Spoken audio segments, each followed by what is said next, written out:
O eternal and almighty God, from whom all power and wisdom come, we are assembled here before thee to frame such laws as may tend to the welfare and prosperity of our province. Grant, O merciful God, we pray thee, that we may desire only that which is in accordance with thy will, that we may seek it with wisdom, know it with certainty, and accomplish it perfectly. For the glory and honor of thy name, and for the welfare of all our people. Amen. We acknowledge we are gathered on Treaty 1 territory, and that Manitoba is located on the treaty territories and ancestral lands of the Anishinaabe, Anishinaabeg, Dakota Oiete, Dene Sulene, and Neothorg nations. We acknowledge Manitoba is located on the homeland of the Red River Métis. We acknowledge northern Manitoba includes lands that were and are the ancestral lands of the Inuit. We respect the spirit and intent of treaties and treaty making and remain committed to working in partnership with First Nations, Inuit, and Métis people in the spirit of truth, reconciliation, and collaboration. Please be seated.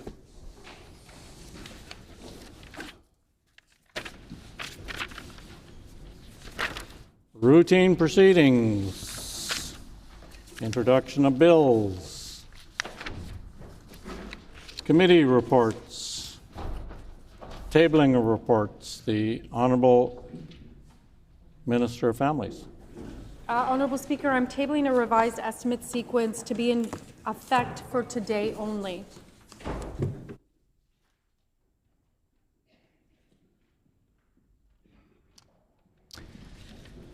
The ministerial statements, the Honourable Minister of Transportation and Infrastructure. Thank you, Honourable Speaker. It is my pleasure to rise today to proclaim this week, May 4th to 10th, 2025, as Emergency Preparedness Week. This year's national theme is Be Prepared, Know Your Risks. I encourage all Manitobans to stay informed, be prepared, and take action. Manitoba's Emergency Management Organization is responsible for helping to lead our province to be safer, more prepared, and resilient in the face of emergencies and disasters, which are deepening and increasing with the climate crisis. Emergency Management Organization encourages Manitobans to take 3 simple steps to become better prepared to face a range of potential emergencies. 1, know the risks. 2, make a plan. And 3, build an emergency kit. The EMO website has been recently rebuilt to have a significant amount of up-to-date information, so Manitobans can take these 3 steps. I encourage everyone to learn from it. For example, how to build an emergency plan and an emergency kit as described on the new website at gov.mb.ca/EMO. Just this week, we've witnessed the importance of knowing risks and preparing. With most of the province under a moderate fire danger, wildfires have taken hold near the Pas-Océan, Fairford First Nation, Peguis First Nation, and a few smaller fires in other parts of southern Manitoba. EMO is working with local authorities and emergency management partners to ensure the safety of residents. Wildfires are a concern this year, and we do encourage Manitobans to be prepared. I also want to take a moment to remind Winnipeggers that the city has imposed a ban on all fires and fireworks due to dry conditions, and this ban is in effect until May 19th at 6 p.m. EMO will also be issuing an emergency alert test message today at 1:55 p.m. This is a proactive practice to test the National Public Alerting System. Together, we can work collaboratively to lessen the impact of potential emergencies, ensuring that we're prepared to protect our neighbors, our communities, and ourselves. The safety of our communities is the shared responsibility of each and every one of us. Manitoba must strive to be resilient to hazards, emergencies, and disasters that may come our way. The week offers the perfect opportunity to celebrate this work and reflect on the steps we can all take as individuals to do our part in being prepared for an emergency. And as always, the NDP Manitoba government is here to support our citizens in every way that we can. Thank you, Honourable Speaker. The Honourable Member for La Vérendrye. Thank you, Honourable Speaker. Today I rise to recognize Emergency Preparedness Week a national awareness initiative that encourages each of us to take simple, proactive steps to ensure that Manitobans are ready to protect themselves, their families, and their communities in the face of emergencies. This year's theme is Be Prepared, Know Your Risks. And this is something that is near to me. During my time on municipal council, I was the liaison to our local fire department. And unfortunately, in 2012, my community witnessed the largest demonstration of mutual aid efforts in Manitoba's history. We were thankful as a community that the messages from EMO and emergency preparedness through the province prepared our community, along with the neighboring municipalities and communities from across our entire province, to come to help and rescue those that were in need. This message is extremely meaningful here in Manitoba, where we experience a range of seasonal and environmental challenges, from spring floods and wildfires to extreme cold and winter storms. Understanding the specific risks in our region is the first step in staying safe. Emergency preparedness is not just about planning for the worst. It's about building confidence and resilience together. Preparedness isn't only a responsibility for individuals and families. Workplaces, schools, and community organizations also play a vital role. By practicing evacuation procedures, keeping emergency supplies on hand, and making sure everyone knows what to do, we help ensure that our communities can respond effectively and recover more quickly. Being prepared is a theme that the NDP government should listen carefully to. The spring wildfires and accompanying fire bans, including in the city of Winnipeg, should serve as a reminder that situations evolve quickly. Being prepared also means properly funding emergency services, which the NDP are failing miserably. The Assembly of Manitoba Chiefs, in response to the NDP's cut to the EMO, stated, quote, "Emergency preparedness measures for First Nations in Manitoba already fall short of acceptable. To cut emergency funding in half and an operating budget by 15.5% is an extremely dangerous and ill-advised decision that has serious implications for our Members' time has expired. Is there leave? Leave has been denied.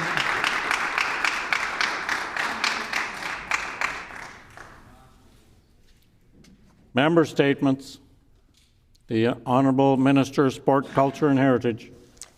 Honourable Speaker, today I'm pleased to rise to recognize the outstanding contributions of the Heritage Park Children's Program staff, led by Executive Director Debbie Love and Assistant Director Lori Ellis. Since 1986, the Heritage Park team has been providing the highest level of care to the children of Assiniboia. Initially only responsible for 26 school-age children, staff now also care for preschool and infant children, as well as expectant and new mothers. Based out of 4 unique sites, the team supports close to 1,000 families across West Winnipeg. Both of my children spent several years with the Heritage Park staff, and our family developed deep and long-lasting relationships with the educators.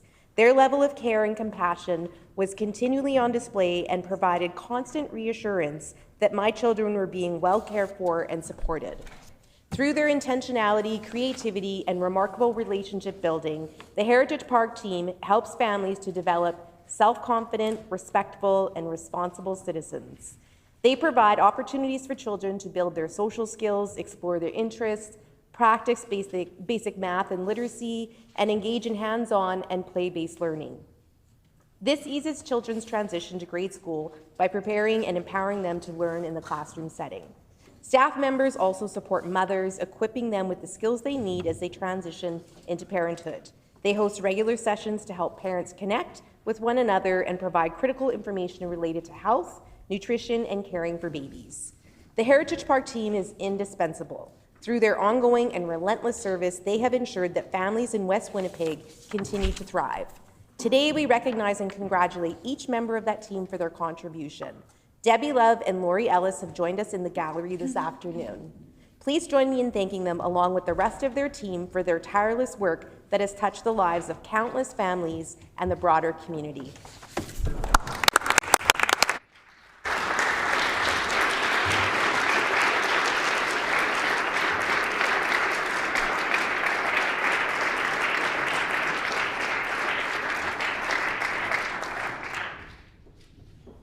The Honourable Member for Selkirk. Thank you, Honourable Speaker.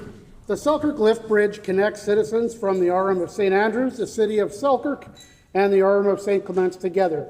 It is one of the 3 bridges in the area that brings the Triple S community together for education, work, and commerce. Built in 1935 at a cost of $250,000, it has served the area extremely well for the last 90 years. Under the previous PC government, it was scheduled to be upgraded in 2022. However, the announcement from the federal government that the Lockport Bridge would undergo extensive rehab that same year, the project needed to be delayed. Originally, the work on the Lockport Bridge was to take less than 1 year. It took considerably longer, only opening in September of 2023. The Selkirk Bridge, with its narrow lanes and rotting deck, desperately require replacing. Vehicles traveling over it often have their mirrors struck, especially when pulling a trailer. You can visually see small indents of the deck surface slowly sinking toward the river. When I asked the Minister of Infrastructure and Transportation when we could see a new design on the bridge, I was assured that the design consultation would take place within a year. Well, that year has passed, and I cannot get any answers from this minister. In fact, I requested a meeting to follow up on this and several other projects that we spoke of during our only meeting last year, and have been waiting for months for a meeting or even a response. I personally asked the minister to please give me a date to discuss this and other matters originally raised in our only meeting that was previously granted, and I was told to wait for a response from her department. Why does this minister think the voices of the residents of St. Andrews, St. Clements, and the City of Selkirk do not matter?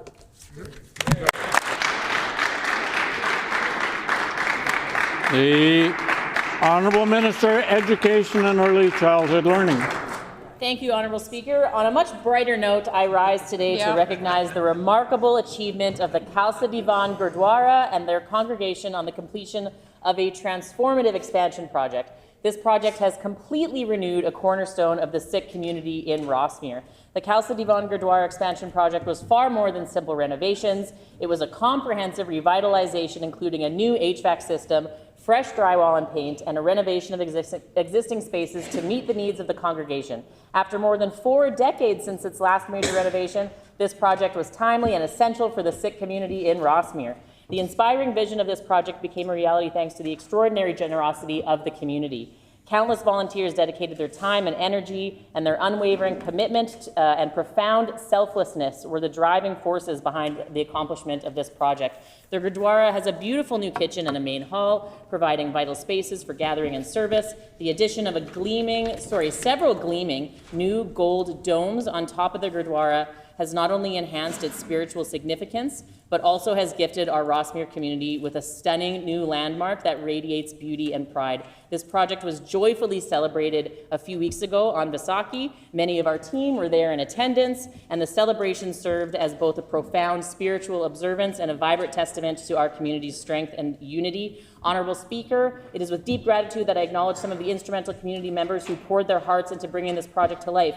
Sukhjit Bandal, Sital Kang, Devinder Tind, and Baldev Gill. Their leadership and dedication are truly inspiring. I also want to recognize the late Keval Singh Chauhan, whose vision laid the foundation for this remarkable achievement. Though he is no longer with us, his presence is deeply felt within the Gurdwara and throughout our whole Rossmere community. Thank you, Honourable Speaker.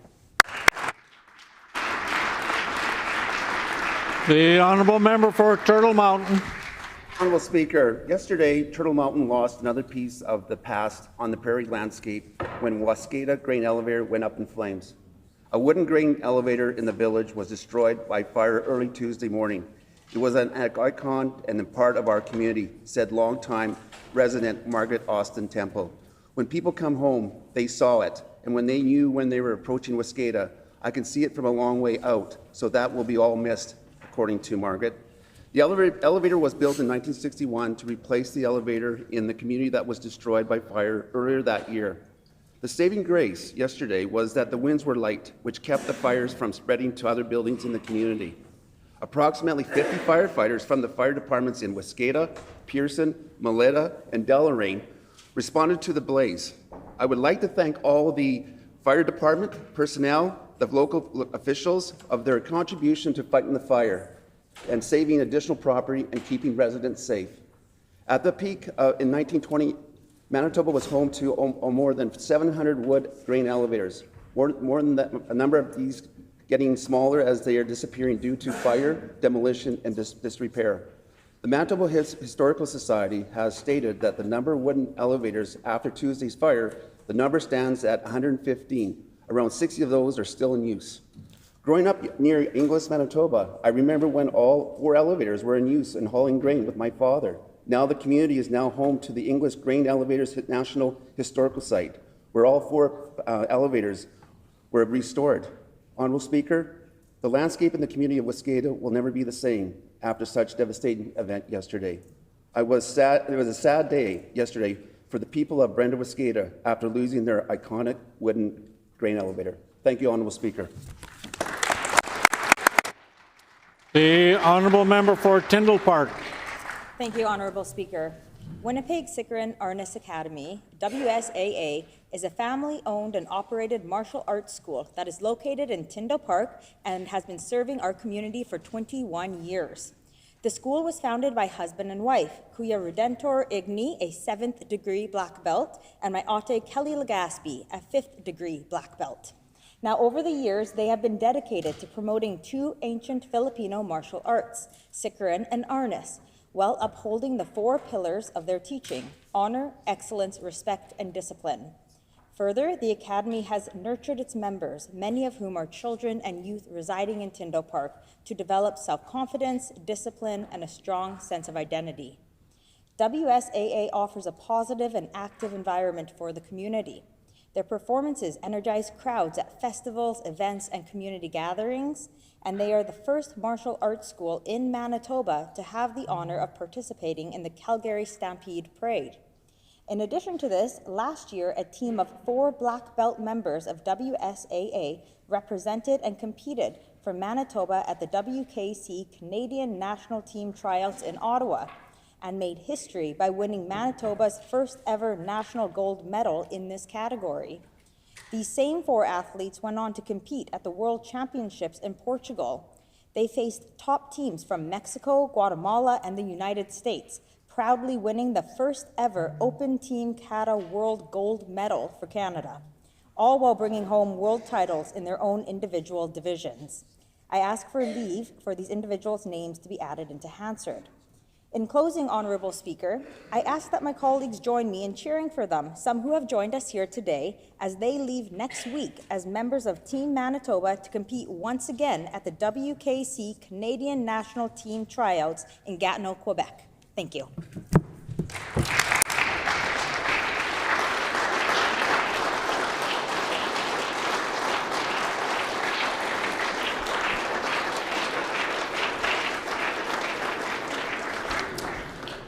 Prior to oral questions, there are some guests in the gallery I'd like to introduce. We have seated in the public gallery from Woodlawn School, 63 grade 3 to 4 students under the direction of Simi Gandhi, and this group is located in the constituency of the Honourable Member for Steinbach.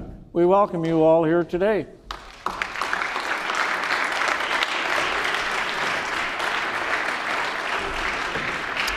Oral questions. The Honourable Leader of the Official Opposition.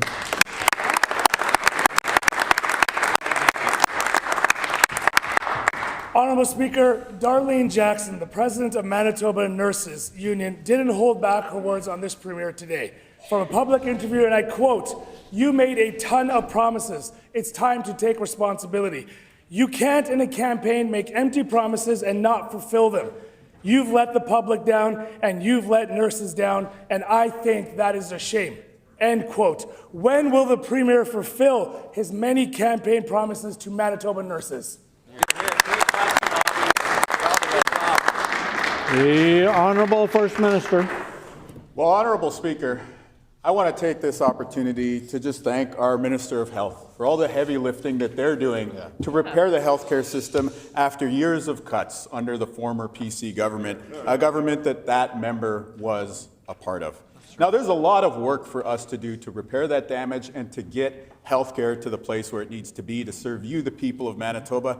And I want to say thank you also to nurses who keep showing up day after day alongside allied healthcare professionals, physicians, healthcare aides, and support staff to treat you, the patients of Manitoba. On behalf of the province of Manitoba, thank you. We've hired 600 net new nurses since we've taken office. We've opened up new emergency rooms. We've hired more than 100 institutional safety officers. Are we there yet? No, we're not. But working together, we're on the way to fixing the PC cuts and giving you the health care that you deserve. The Honourable Leader of the Official Opposition on a supplementary question. Honourable Speaker and Manitobans, you can see it right there. This Premier does not have the courtesy to even acknowledge the comments made by Darlene Jackson. This NDP government is failing. They are fundamentally failing to understand how to govern. A press release and a photo op does not solve the solution, solve the problem. You know what does? Not getting a D-, which is what the health minister scored according to Darlene Jackson. Wow. And I quote, at best, a D-, end quote. This health minister got a failing grade. Will the Premier stand today and fire his health minister for getting a D-? The Honourable First Minister. Absolutely not. I give the health minister an A+, because everywhere that I go in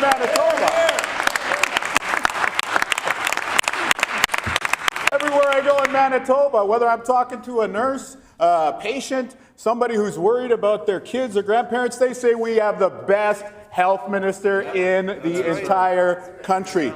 A beautiful country.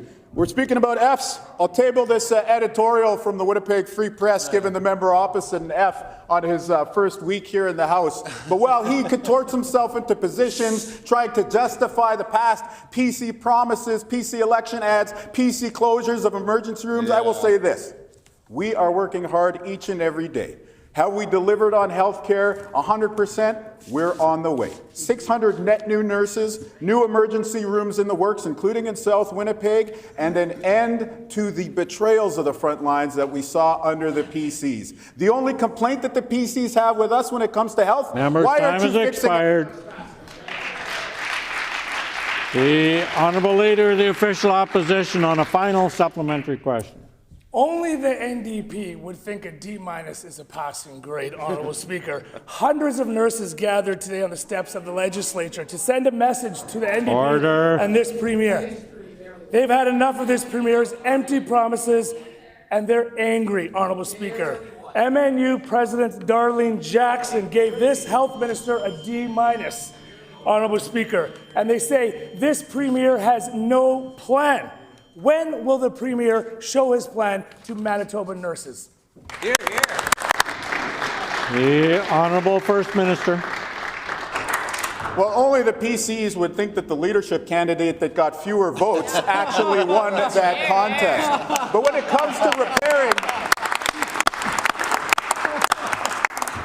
comes to repairing the damage that they caused during their time in government, led by the closures authorized by the member sitting to his right, and signed off at the cabinet table by the member opposite, what I would say was this.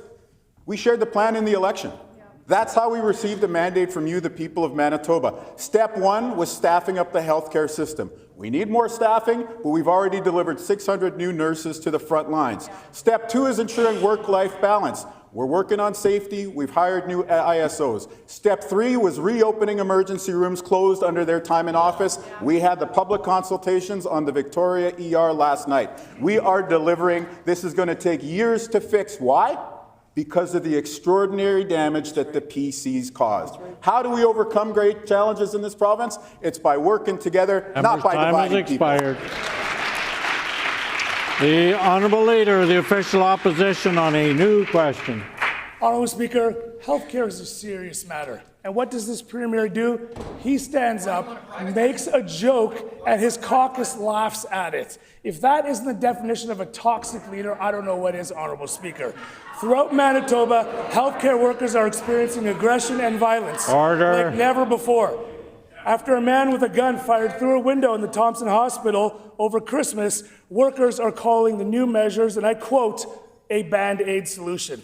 4 months later, this minister only acted after a nurse went to media and expressed their concerns.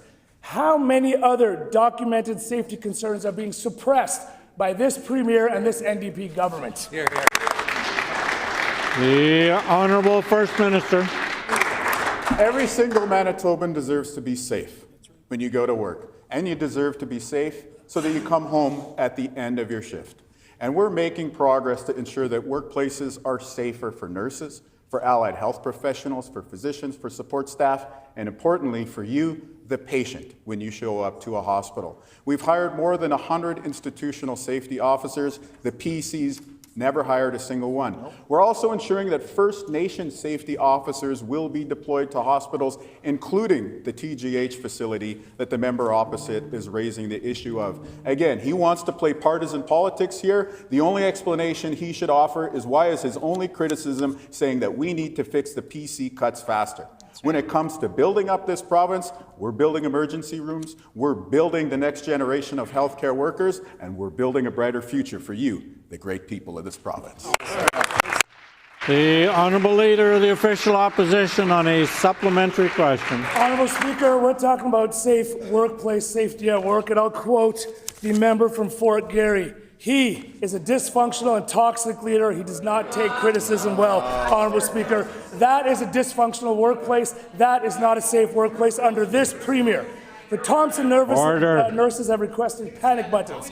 The government is aware of this request and has yet, over a month, failed to act. Can the Premier confirm whether this simple request has been actioned, yes or no? The Honourable First Minister. Yes, we're taking steps across the entire province. It's surprising that a former Minister of the Crown doesn't understand that his government didn't hire a single institutional safety officer. We've been in government for 18 months, and already our Minister of Health has hired more than 100. We're also working with First Nations governments to ensure that their FNSOs can be deployed to keep you, the people of Manitoba, safe in hospital facilities. You want contrast messaging? Here's the greatest contrast of all. We're working with all communities, including Indigenous ones, on making everyone in Manitoba safer. Think about the ads they ran in the last election, and make the connection for yourself. That's right. The Honourable Leader of the Official Opposition on a final supplementary question. Honourable Speaker, it's a shame the Premier keeps bringing up misinformation and facts that are not relevant to this question. The question is simple. Did this health minister and Premier install a panic button? The answer is no, they did not. No answers, no actions by this NDP and this Premier. A common theme by this NDP government to dodge, deflect, and deceive Manitobans. A listening government would listen to frontline staff and fulfill the simple ask of installing a panic button. Why is this Premier refusing to provide a simple requested safety measure like a panic button for healthcare workers? The Honourable First Minister. You know, I'm very proud to come to work every single day to serve you, the people of Manitoba, and to work alongside my colleagues who listen to you, the people of Manitoba. And so we've listened to nurses who said that they want a fairer deal, that they want safety at work, they want more help on the front lines, and they want more safe facilities to be able to work in. We are making progress on every single one of the asks that they've brought forward from the front lines.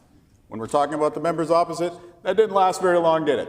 Remember on day one, those heady days of old when the member opposite said there wasn't going to be any breaches of decorum or personal attacks? I'll leave him to acknowledge the words that he's putting on the record here. What we're focused on is you, the great people of Manitoba. Healthcare is what we received a mandate on to fix. We're reopening emergency rooms the PC's closed. We've hired 600 more nurses after years of them firing nurses in the province, and we're repairing healthcare for you, the people of the most Canadian province in the best country in the world. The honourable member for Borderland. There are beds sitting vacant at the Emerson Care Home while families are torn apart when loved ones are sent to care homes in other communities or staged in hospitals. Will the minister give these beloved seniors their placement in the Emerson Care Home today? The Honourable Minister of Health, Seniors and Long-Term Care. Honourable Speaker, we've been meeting with local community, we've been meeting with leadership to make sure that our government is adding capacity across the province, but certainly in that region. And the member opposite would do best, I think, in this House to stand in his place and apologize to his own constituents for being a part of a PC caucus that cut health care for 7.5 years. Yep. That member has still not acknowledged that part of the reason why personal care home beds in rural Manitoba were closed was because the PCs closed them and cut services. So I'm hoping that member will do the right thing, stand up in this House, acknowledge that he has contributed himself to the damage in healthcare that our government is doing the work of fixing. That's right. The honourable member for Borderland on a supplementary question. This minister needs to listen to the nurses who've been very clear and also to Darlene Jackson's scathing review. How many care home beds in Manitoba are vacant today as a result of NDP understaffing? The Honourable Minister of Health, Seniors and Long-Term Care. Honourable Speaker, the PCs closed over 200 personal care home beds in their time in office. We had a net loss of over 17 personal care home beds, despite his promise to bring 1,200 net new beds online. In fact, Honourable Speaker, our government has been doing the work of cleaning up the mess and damage that member opposite created in our healthcare system, including personal care home beds. I'm happy to announce in the House today that we have reopened 45% of the beds closed by the PCs and personal care beds across this province. We know it's not enough. We know there's more work to do, but we're committed to doing that work for all Manitobans. Right on. The Honourable Member for Borderland on a final supplementary question. Well, that minister got lost on the way to Truth Town. The community of Emerson is concerned that the minister is... Order, please. I would very strongly caution the member to be more careful in the words he uses. That's dangerously close to being unparliamentary and not acceptable. The Honourable Member for Borderland. The community of Emerson is concerned that this minister is failing to place seniors in the Emerson Care Home and filling those 8 empty suites that currently exist there. Does the minister, does this NDP government intend to close the Emerson Care Home? The Honourable Minister of Health, Seniors and Long-Term Care. Honourable Speaker, our government recognizes that we need more capacity in this province, which is why our wonderful colleague from Radisson introduced Bill 216, which ensures that emergency room services can't be closed across rural Manitoba without a plebiscite being happening first and foremost. Yeah. On that side of the House, members in that caucus didn't care. They just closed emergency rooms, they cut PCH beds, they fired hundreds of nurses, and that member opposite for 7.5 years applauded every single step of the way. We're fixing the damage that they've done to healthcare, and we're doing it in conjunction with leaders across rural Manitoba. I look forward to speaking to the Reeve of the community he represents to see how we can continue to work together. The Honourable Member for Roblin. Hundreds of nurses gathered on the steps of the Manitoba Legislature this afternoon to send a message to this NDP government that they are sick and tired of the countless empty promises they've made during the campaign and failed to fulfill. Yep. One of those promises was to end mandatory overtime. When will this minister keep their promise to Manitoba nurses and end mandatory overtime? Hear, hear. The Honourable Minister of Health, Seniors and Long-Term Care. Honourable Speaker, it wasn't that long ago that the member for Roblin was advising Heather Stephenson on how to force members of our workforce to work more overtime. It wasn't that long ago that the leader of the opposition was encouraging Heather Stephenson to fire more nurses so that they'd be forced to work more overtime. The member opposite, the one who asked the question and the one to her right, want to privatize health care. They want to drive nurses into the private sector. Honourable Speaker, what is going on that side of the House? Over here on this side, I know what's going on. We're investing in making healthcare better, hiring net new hundreds of nurses, and fixing the damage that member did.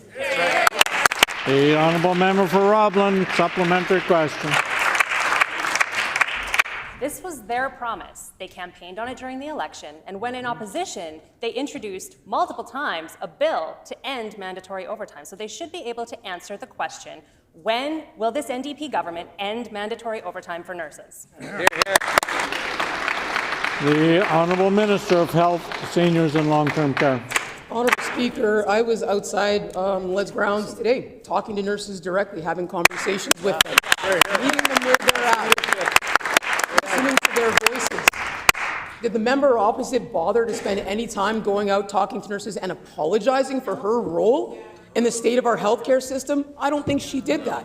We know our government has much more work to do. We've hired a net new 600 nurses. We've reduced overtime at Health Sciences Center, Shared Health Sciences Center by 45%. We know that there's much more work to do. But on that side of the House, we all know, they know that we're dealing with the consequences of their callous cuts to healthcare. Has she apologized to nurses? She could have done so today. Yeah. Honourable member for Roblin on a final supplementary question. I was at the rally outside and I heard the Manitoba Nurses Union loud and clear. They've had enough of this NDP government's endless, empty promises and failure to follow through. They're frustrated, they're burned out, and they're exhausted. So when will this minister keep their promise to Manitoba nurses and end mandatory overtime? When? Here, here, here. The Honourable Minister of Health, Seniors and Long-Term Care.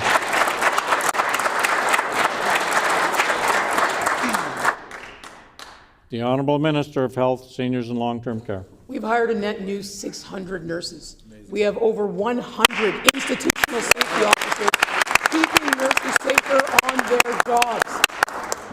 And we made sure that nurses had a fair deal, a deal that MNU recommended to their members, a historic agreement. In contrast, members opposite fired hundreds of nurses. Members opposite refused to hire even a single ISO. And members opposite treated nurses with contempt and disrespect for 7.5 long years. We are doing the work of fixing the damage done by members opposite. On this side of the House, we'll keep listening to nurses and working with them every single day to make healthcare better, no matter where they work in our great province. The Honourable Member for Lac du Bonnet. Honourable Speaker, we on the PC team absolutely hold education as a top priority. Honourable Speaker, recent information out of the Swan Valley School Division paints a troubling picture for their students. Can the minister confirm that approximately 40 educational assistants have been fired effective June 2025? Wow. The Honourable Minister of Education and Early Childhood Learning. Thank you, Honourable Speaker. And we can tell just how much the PC caucus values and prioritizes education by the seat that my critic occupies in the second row there. I do appreciate a question on education.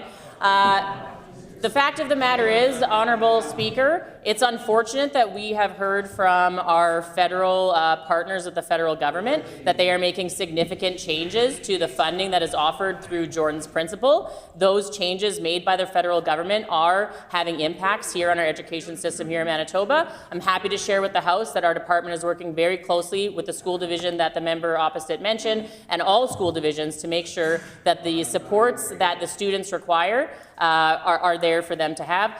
On this side of the House, we have time has expired. The Honourable Member for Lac du Bonnet on a supplementary question.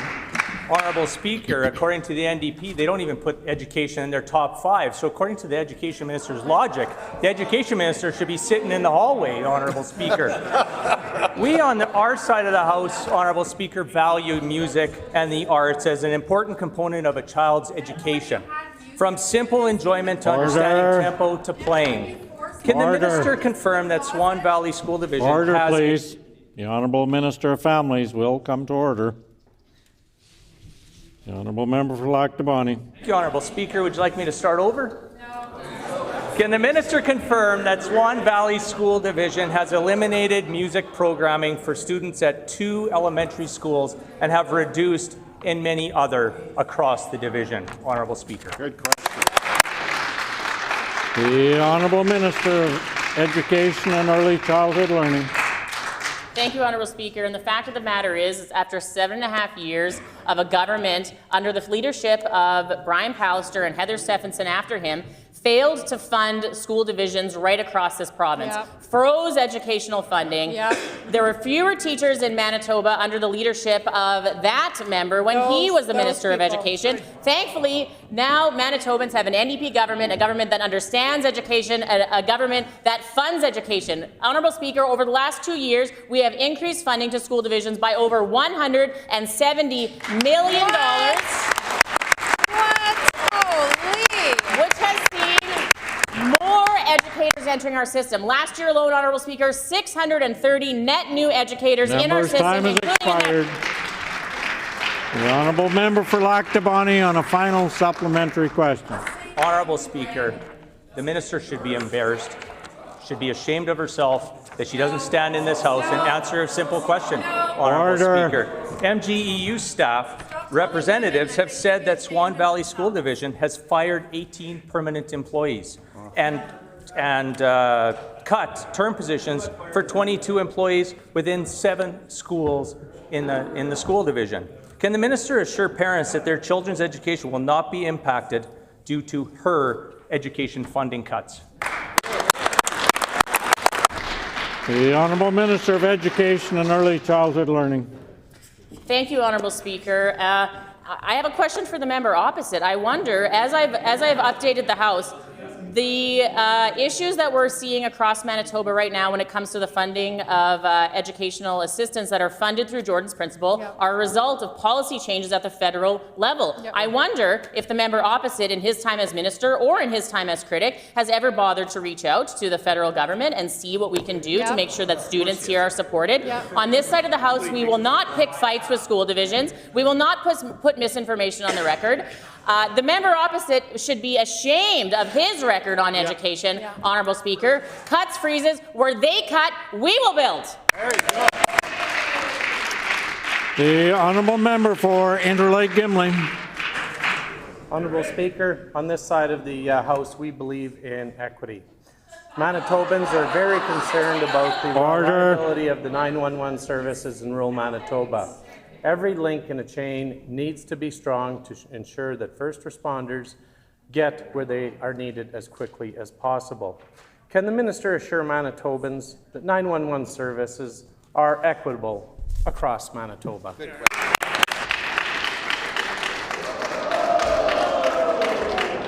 The Honourable Minister of Health, Seniors and Long-Term Care.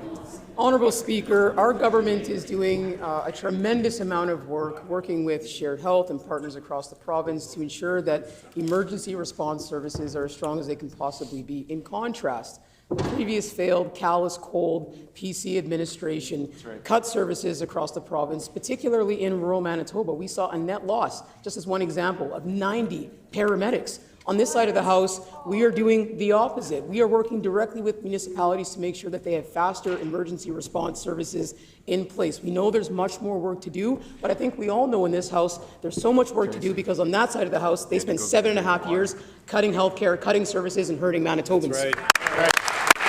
The Honourable Member for Interlake Gimli on a supplementary question. Obviously, with a half a dozen ministers getting up to answer that question, they don't even know who is responsible. Order. Recently, a man in the arm of Fisher experienced a medical emergency. His wife and family were unable to contact 911. They tried nearly 20 times. Tragically, he passed away.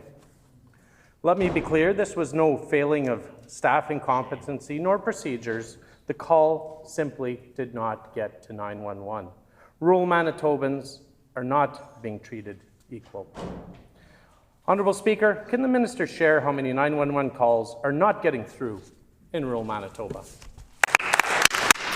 The Honourable Minister of Innovation and New Technology.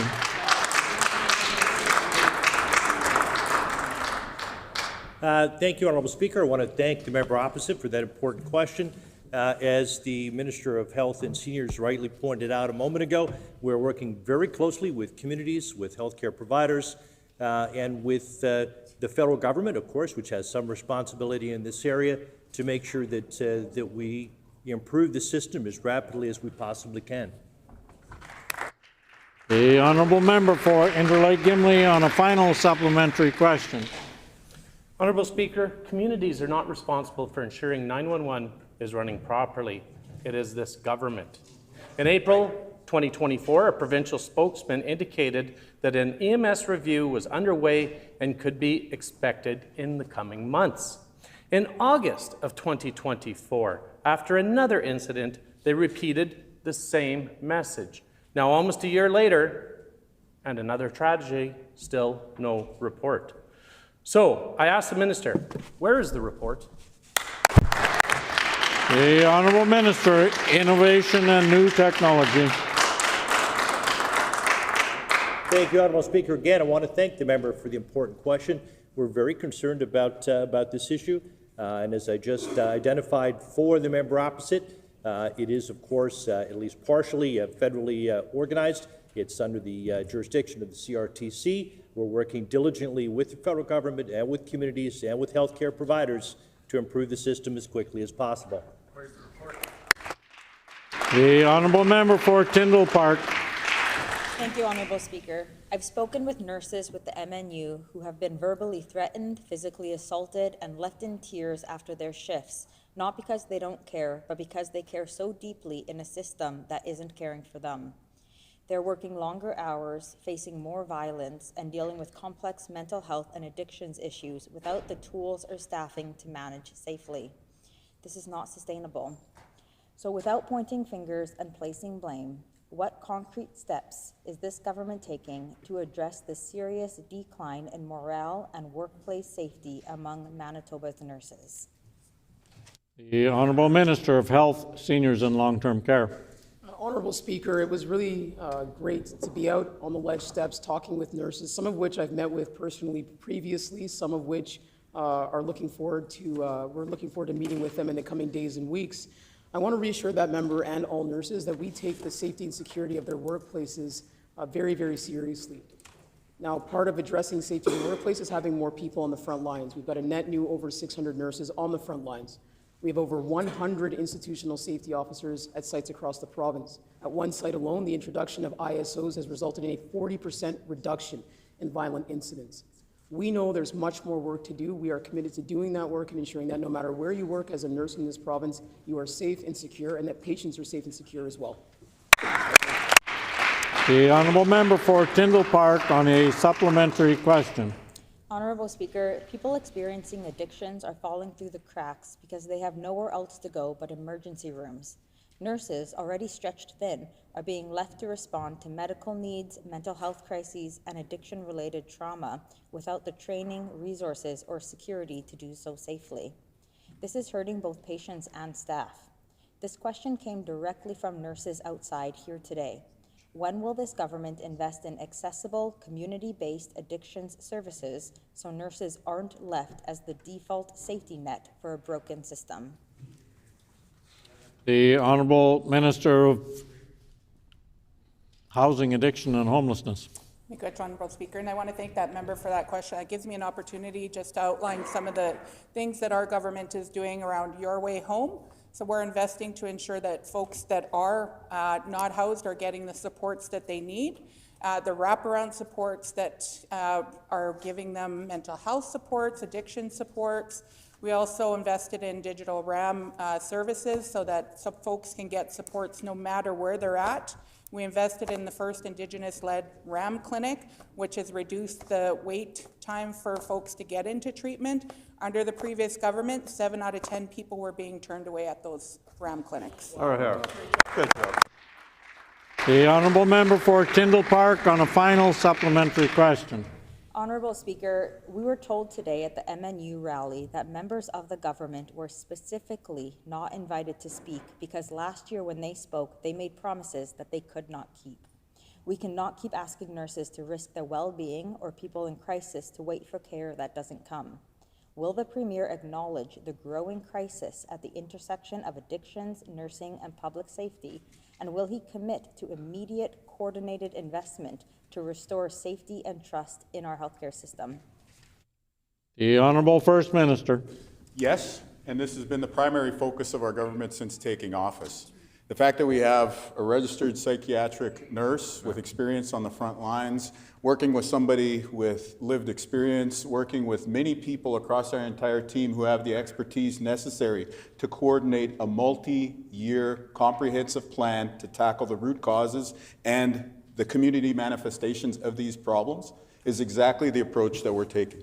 I appreciate the fact that the member is bringing forward these issues because they were ignored under the previous government. They avert their eyes the same way that they did the people that they drove by on Main Street every year that they were in government.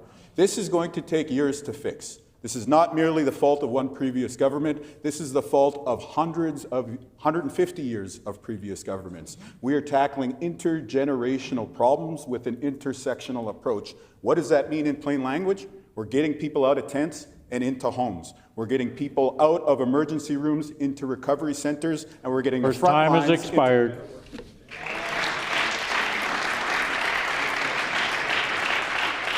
The Honourable Member for Waverley.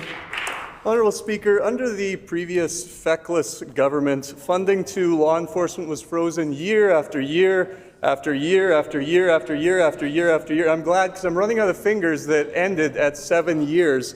And crime was still skyrocketing across Manitoba as they made those cuts. You know, our government took a different approach. We're investing in record amounts in law enforcement in Budget 2024, and then breaking that record in Budget 2025 with 30% more funding than any budget under the PC government. Can the Minister of Justice please tell this House about some of the early returns on that investment? Question. The Honourable Minister of Justice.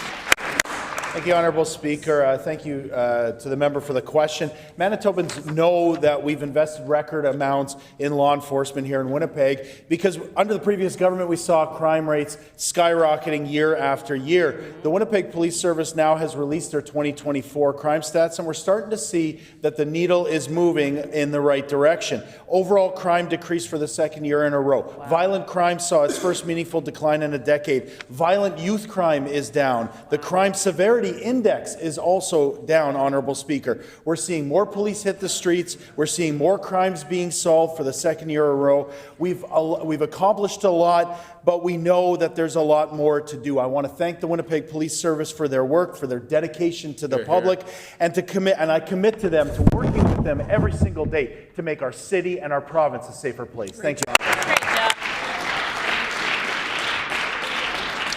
The Honourable Member for Selkirk. Honourable Speaker, this side of the House supports the film industry here in our province. Manitobans' $500 million film industry is under threat faced by potential 100% tariffs. Will the minister tell Manitobans how many jobs are at risk? The Honourable Minister of Sport, Culture and Heritage. Thank you, Honourable Speaker, and I thank the member for the question. This is a very important topic that's top of mind for many of us. Manitobans are proud of our world-class film and production sector. Over the past year, Manitoba saw an all-time high of $440 million in film production in 2024. We've helped draw millions of dollars into our local economy from international investors. That's why it's incredibly concerning that the Leader of the Official Opposition thanked Donald Trump for the tariffs. The member for Fort White is willing to put our provincial economy at risk for his own gain, and that's something that we can't stand for on this side of the House. The Honourable Member for Selkirk. Honourable Speaker, as I said, the PC caucus supports the film industry in our province. However, the current NDP government has cut funding for direct flights between Los Angeles and Winnipeg, risking this $500 million industry. How many jobs are the NDP okay with putting at risk in regards to their decisions? Yes. The Honourable Minister, Sport, Culture, Heritage and Tourism. Honourable Speaker, there was no cuts. Let's be clear. There is no renewal, there's no cuts. The film industry is incredibly important to our local economy, our provincial economy, and we recognize that. I certainly do as Minister. We, with regards to myself, have reached out to the film industry to ensure our government is working collaboratively with our partners. That is absolutely my job as Minister responsible. We have a very resilient local production industry, but we know that uncertainty happens. So we'll be monitoring the system closely, and we're going to continue to work with folks in the film industry to make sure that we protect and grow this vital part of our economy together. The Honourable Member for Selkirk on a final supplementary question. Honourable Speaker, nearly $500 million industry put at risk. Yes, there has been cuts. WestJet alone had their funding cut for direct flights between Los Angeles and Winnipeg, totally cut under this government. When will they stand up and protect this industry? Yes. The Honourable First Minister. I want to take a moment to say that our minister is doing a great job. His answers were great. Much better than any PC sports culture heritage tourism minister, for the record. And I only rise to provide an update for the House to say that I raised this exact issue with the Prime Minister today, alongside the Premiers of British Columbia and New Brunswick. When we see a threat from Donald Trump, we cannot thank him, even if it's in a lighthearted way on a local podcast. We need to stand firm and protect jobs in our province. When it comes to the relationship with the United States, they're our neighbor. It's going to be an important relationship, but working with the Prime Minister, working with the other provinces and territories, we have to protect industries across the board, but including those that generate intellectual property. The film industry, software, technology, manufacturing, ag industries that hold intellectual property will be the key for us to continue building wealth for generations to come. We have to stand together as Canadians to celebrate these job creators. The Honourable Member for Fort Garry.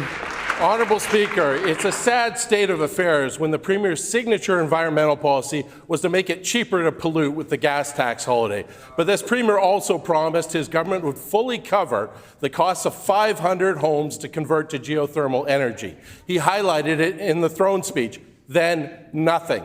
No money in Budget 2024, no homes converted in 2024. No money in Budget 2025, and there will be no homes converted in 2025. Halfway through the mandate, all mentions of this promise have died off. It's the environmental policy that will not be named. Why has this Premier broken his promise on geothermal homes? The Honourable Minister of Environment and Climate Change. Manitoba has been an energy powerhouse for generations, thanks to NDP governments time and time again. We're so proud to be standing up more wind energy, and we're going to be standing up that geothermal program where we're going to reach 5,000 new geothermal heat pumps. We're doing that work with Efficiency Manitoba. We're doing that work with Manitoba Hydro. We're going to get it done. The Honourable Member for Fort Garry on a supplementary This question. Premier committed to fully funding these 5,000 homes over 4 years. It cost Manitoba $31.5 million per year for each of the 4 years. That would be 1,250 homes a year. They even promised 1,000 jobs. Now, 2 budgets later, no money set aside, no houses converted, no new jobs, and if the province were to catch up in Budget 2026, they'd have to spend $100 million and commit to 3,750 homes in 1 year. That will not happen. Will the Premier now admit he has no intention of keeping that promise? The Honourable First Minister. I want to take this opportunity to thank our Minister of Environment and Climate Change for the great job he's doing, particularly when it comes to Efficiency Manitoba. Manitoba Hydro is certainly our crown jewel, but Efficiency Manitoba will be the vehicle that drives us towards a low-carbon future. We'll use that for the geothermal installs that are being asked about, but also to free up 200 megawatts of power through demand-side management. Also being freed up today, the last PC question. They always sit down, they can't sustain a simple QP, they got to get out of the way because they ran out of topics. It seems like their new leader is actually the second coming of the member for Lac du Bonny. But when it comes to the projects that unite Manitobans rather than dividing us, we know the greatest nation-building project of all is the Winnipeg Jets bringing the cup back to Canada. Go, Jets, go! Go, Jets, go! Go, Jets, go! Member's time has expired. And the time for question period has also expired. Order. Order. Petitions. The Honourable Member for Brandon West. Thank you, Honourable Speaker. I wish to present the following petition to the Legislative Assembly of Manitoba. The background to this petition is as follows. On May 1st, 2022, Jordan Reimer, 24 years of age, was killed by an impaired driver while she was acting as a designated driver.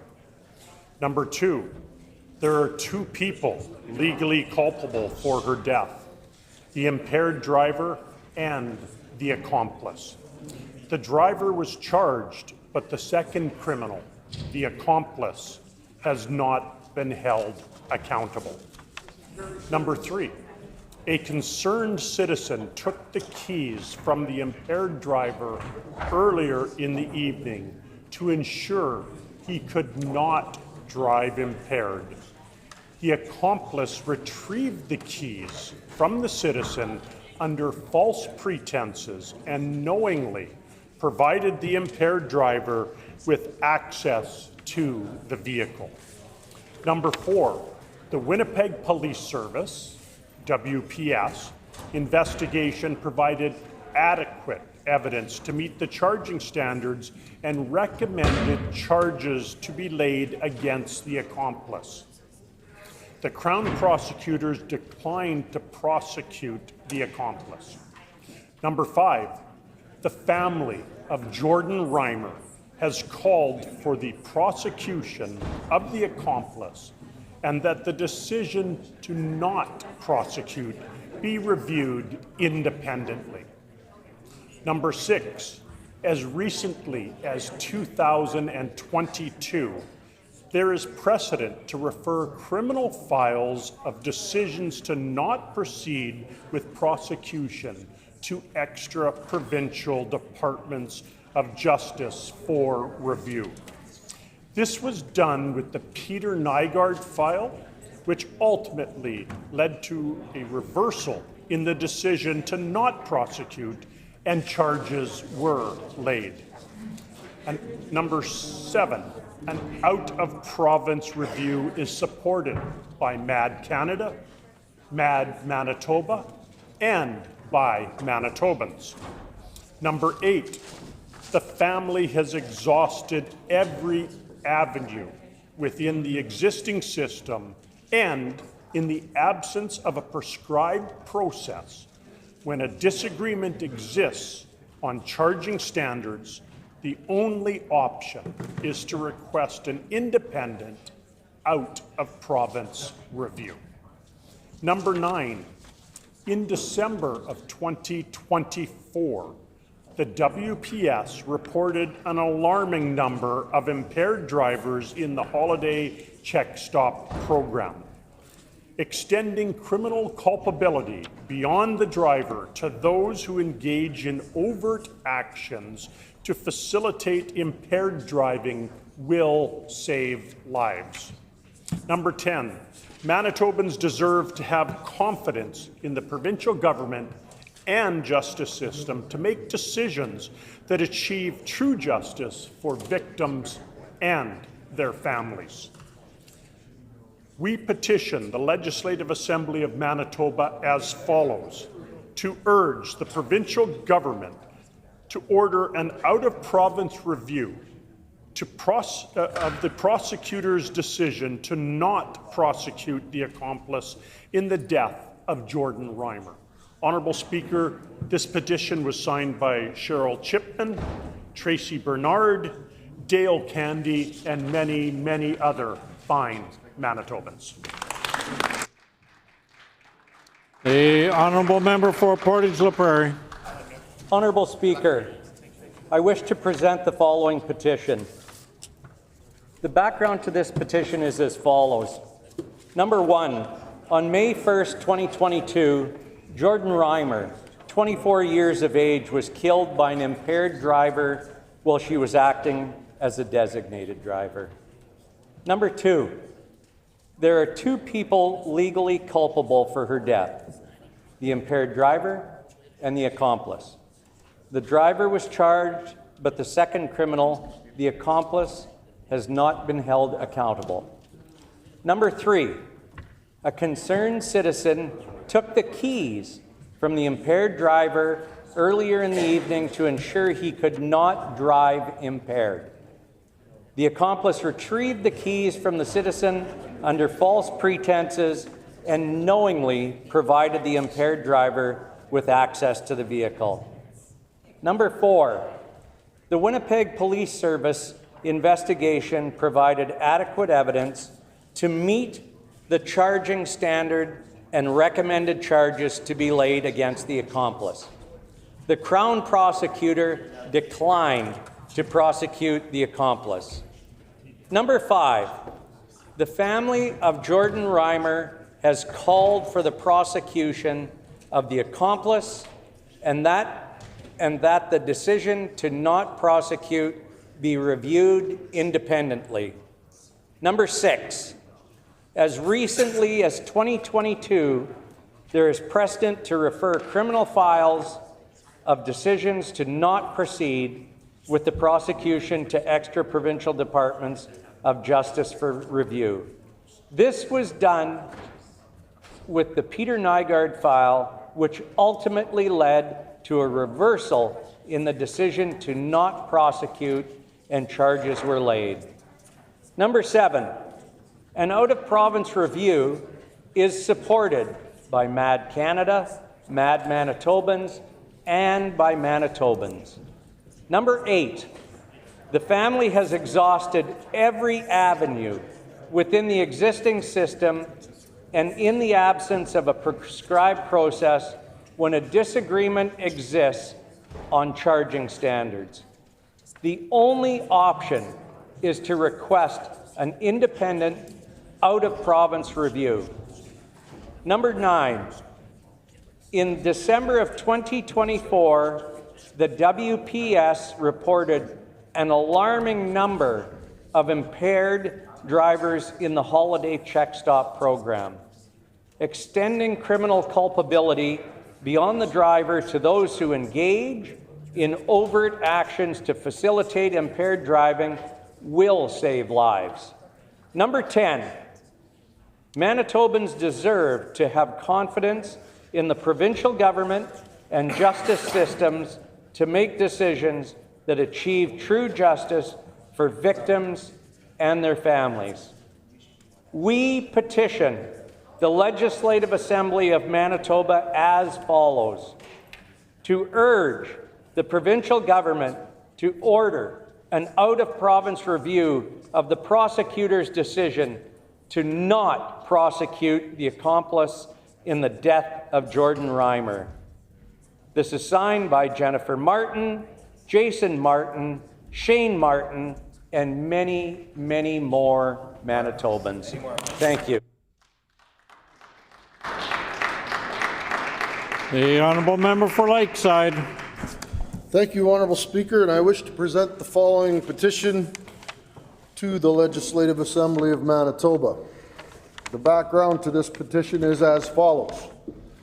Number one, on May 1st, 2022, Jordan Reimer, 24 years of age, was killed by an impaired driver while she was acting as a designated driver. Two, there are two people legally culpable for her death, the impaired driver and the accomplice. The driver was charged, but the second criminal, the accomplice, has not been held accountable. Number three, a concerned citizen took the keys from the impaired driver earlier in the evening to ensure he could not drive impaired.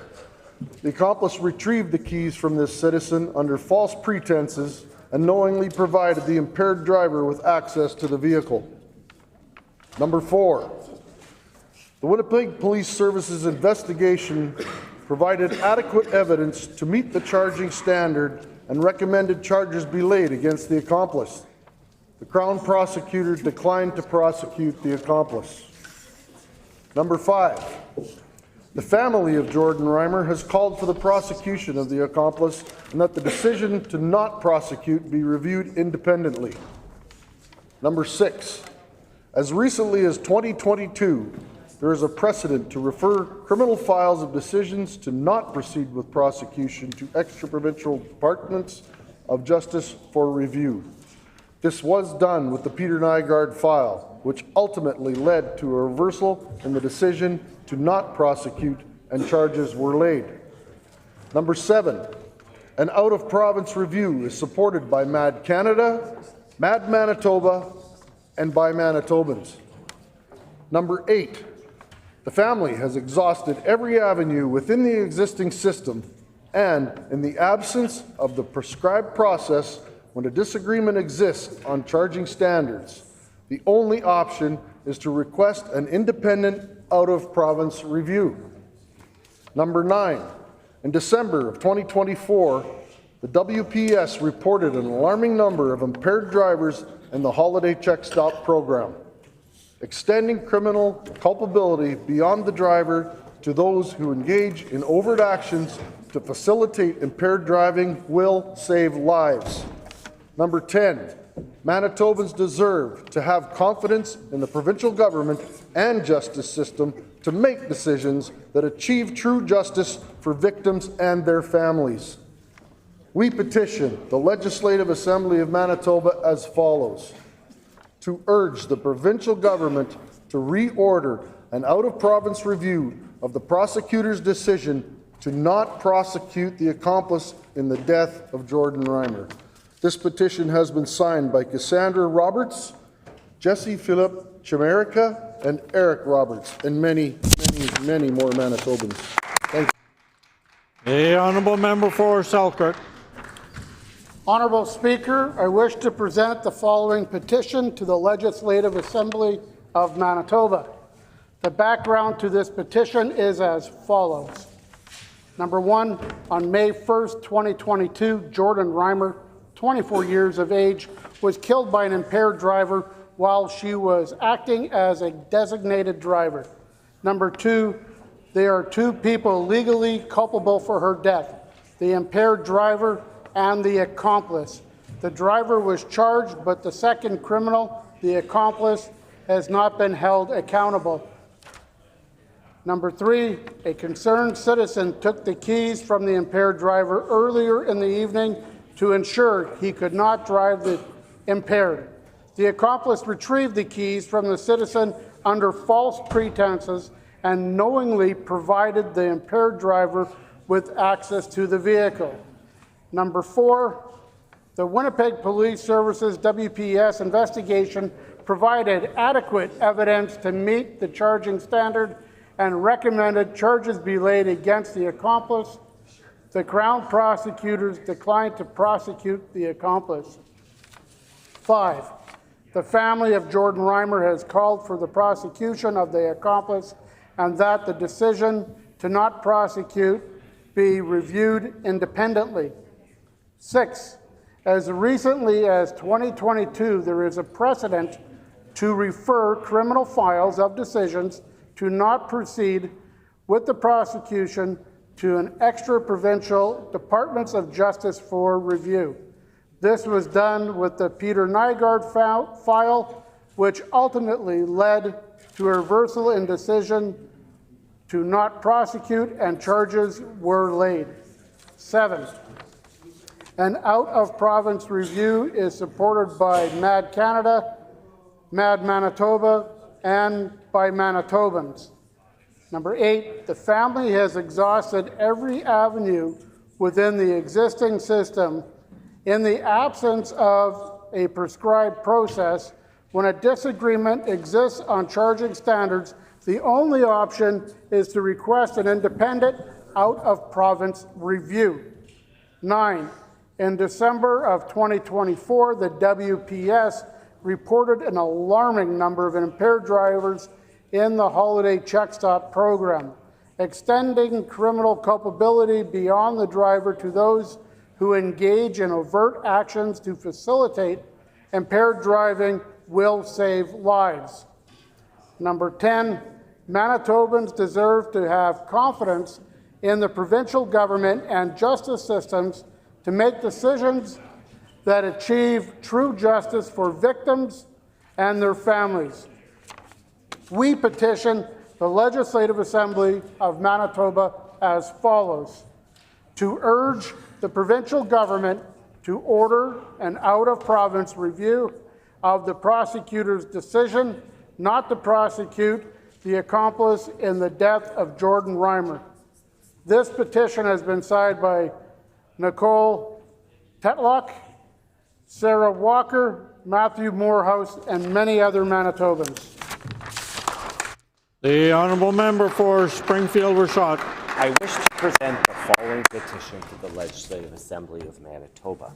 The background to this petition is as follows. 1. On May 1st, 2022, Jordan Reimer, 24 years of age, was killed by an impaired driver while she was acting as a designated driver. 2. There are 2 people legally culpable of her death, the impaired driver and the accomplice. The driver was charged, but the second criminal, the accomplice, has not been held accountable. 3. A concerned citizen took the keys from the impaired driver earlier in the evening to ensure he could not drive impaired. The accomplice retrieved the keys from the citizen under false pretenses and knowingly provided the impaired driver with access to the vehicle. 4. The Winnipeg Police Service's investigation provided adequate evidence to meet the charging standard and recommended charges be laid against the accomplice. The Crown prosecutors declined to prosecute the accomplice. 5. The family of Jordan Reimer has called for the prosecution of the accomplice and the decision to not prosecute be reviewed independently. 6. As recently as 2022, there is a precedent to refer criminal files of decisions to not proceed with prosecution to extra-provincial departments of justice for review. This was done with the Peter Nygaard file, which ultimately led to a reversal in the decision to not prosecute, and charges were laid. 7. An out-of-province review is supported by MAD Canada, MAD Manitoba, and by Manitobans. 8. The family has exhausted every avenue within the existing system, and in the absence of a prescribed process, when a disagreement exists on charging standards, the only option is to request an independent out-of-province review. 9. In December 2024, the WPS reported an alarming number of impaired drivers in the holiday check stop program, extending criminal culpability beyond the driver to those who engage in overt actions to facilitate impaired driving will save lives. 10. Manitobans deserve to have confidence in the provincial government and justice systems to make decisions that achieve true justice for victims and their families. we petition the Legislative Assembly of Manitoba as follows. To urge the provincial government to order an out-of-province review of the prosecutor's decision to not prosecute the accomplice in the death of Jordan Reimer. This is signed by Christine Gallipon, Arlene Laxon, Menard Laxon, and many other Manitobans.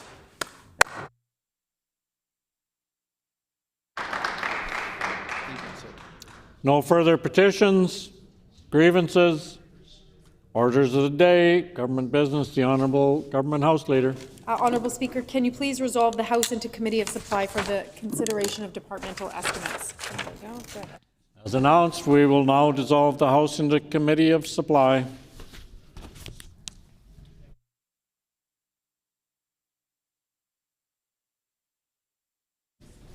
Mr. Deputy Speaker, please take the chair. Honourable Deputy Speaker.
Will the Committee of Supply please come to order? This section of the Committee of Supply will now resume consideration of the estimates for the Department of Justice. At this time, we invite ministerial and opposition staff to enter the chamber.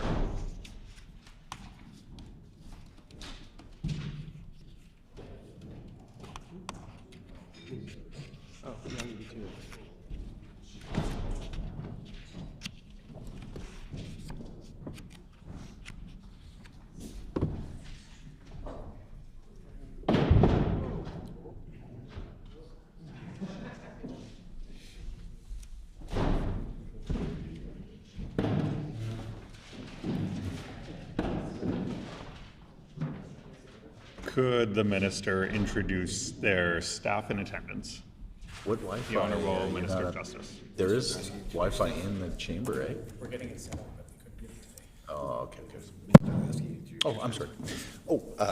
Thank you very much, Honourable Chair, and you caught me a little bit off guard there, but I appreciate your promptness in starting off the committee here this afternoon. Introductions of the staff. So today we have, of course, Deputy Minister Jeremy Akerstream, Assistant Deputy Minister and Assistant Deputy AG Michael Connor, and of course Assistant Deputy Minister Owen Ferguson. Thank you so much. And now, as per sub-rule 77(15), questioning for this department will proceed in a global manner. The floor is now open for questions. The honourable member for Brandon West. Well, thank you, Honourable Chair. At this time, I would like to cede the floor until 3:30 to the honourable member from Tyndall Park. The honourable member for Tyndall Park.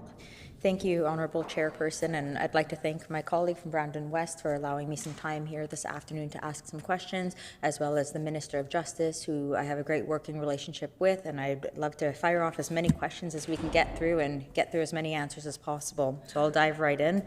How is the Justice Department working with municipalities to improve community safety and visible presence of peace officers without over-policing?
The Honourable Minister of Justice.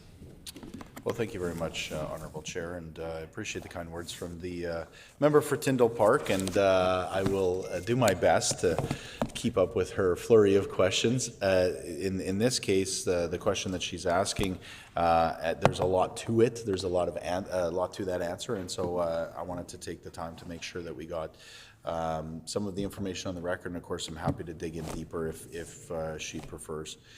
So just as a starting point, I think she knows well, Honourable Chair, about some of the work that we've done around stabilizing, first enhancing the funding fundamentally to law enforcement across the province by increasing in Budget 24 law enforcement by 28%. The funding, and we read these numbers into the record last time, but just as a frame of reference, the urban police grant in 24-25 was at $57,353,000, And that was a massive jump from 23, 24, where the number was at $43,614,000, and of course that was a number that was flatlined for 7.5 years under the previous government, and so that massive increase and injection in support at the base level was important for communities to be able to start to do some of the work that they wanted to do. But of course, since then we've also built in that escalator. We've committed, in this budget, we've committed an additional 2%, but we've committed to bring that number at 2% going forward, which gives some stability to the overall funding. But I think the member opposite's question is a good one, because it focuses not just on that stabilizing funding that we've provided and that additional funding, but it talks about the input of communities. And that's really been a key to our approach. We, of course, as she knows, have developed our public safety strategy. We traveled across the province. We listened to communities. And what we tried to do there was not to simply tell communities the kind of policing models that would work for those communities. We asked them what solutions they had and what could they bring to the table. In the case of Swan River, of course, that looked like a GIS, an investigative section that allows for a deeper dive into some of the organized crime and some of the deep seated and rooted crime issues that they're having in the Swan Valley. Now, of course, in Thompson, we're working with the City of Thompson on their crime suppression unit. And so it was using those individual issues and being able to then support them. In Brandon, it was a downtown safety initiative that we supported. Here in the City of Winnipeg, the Downtown Community Safety Partnership, right? So each community, each area is bringing a different idea or solution to the table, and that's where our government has had some success in really building off of those.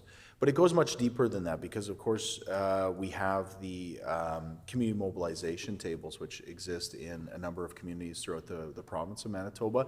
These are driven at the community level, and it's really about that kind of holistic solutions that they can bring. And we're supporting those. We're also supporting our community safety planning, which has been underway for a number of years as well. So there's a lot of work that's being done at the community level. And then a number of municipalities have said, well, look, law enforcement, we need them, and that investment is great, but we want to supplement or build off of that capacity, and we want to implement a community safety officer program, a CSO program. And so, record investments in CSOs, more and more communities are starting to understand how those would fit with the overall public safety picture in their communities, and they're starting to come to us with sort of different angles, I can maybe put it that way, on how to deploy that program in their communities. All of these are tailored to the needs in community, and so that's where I think we're going to have the most success, is when we partner with communities rather than just a top-down approach where it's law enforcement, but there's more to the story. And of course there's more that we're doing in terms of the root causes. We're talking about mental health, we're talking about housing, we're talking about addictions. That's not always only in the Department of Justice, but of course the whole team here in government that's making a difference in that regard. The Honourable Member for Tyndall Park. Thank you, Honourable Chairperson.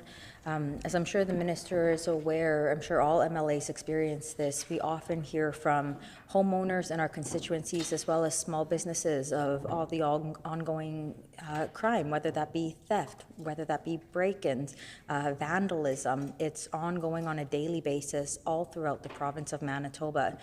Are there currently any programs in place for homeowners or small business owners to help with some of the financial costs that they either endure putting up cameras or after the fact if a crime takes place, such as fixing glass?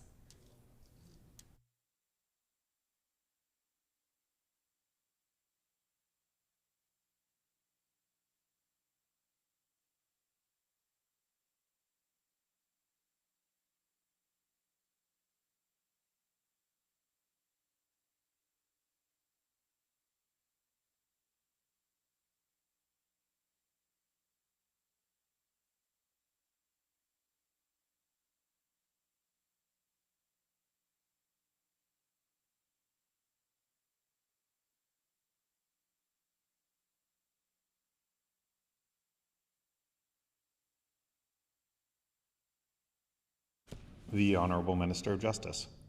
Yeah, well, I appreciate again the line of questioning here because I think it really speaks to, I think, as you said, the lot of the work that we're doing, Honourable Chair, as MLAs, out in community, talking to folks, and just hearing the frustration that they have, right, around, sometimes, it should characterize as maybe petty crime or, feeling of unsafety or concerns in the neighborhood. But oftentimes these are significant issues, and oftentimes they lead, of course, to more significant issues. So I think she's got, Honourable Chair, she's got the right, she's on the right track with this line of questioning.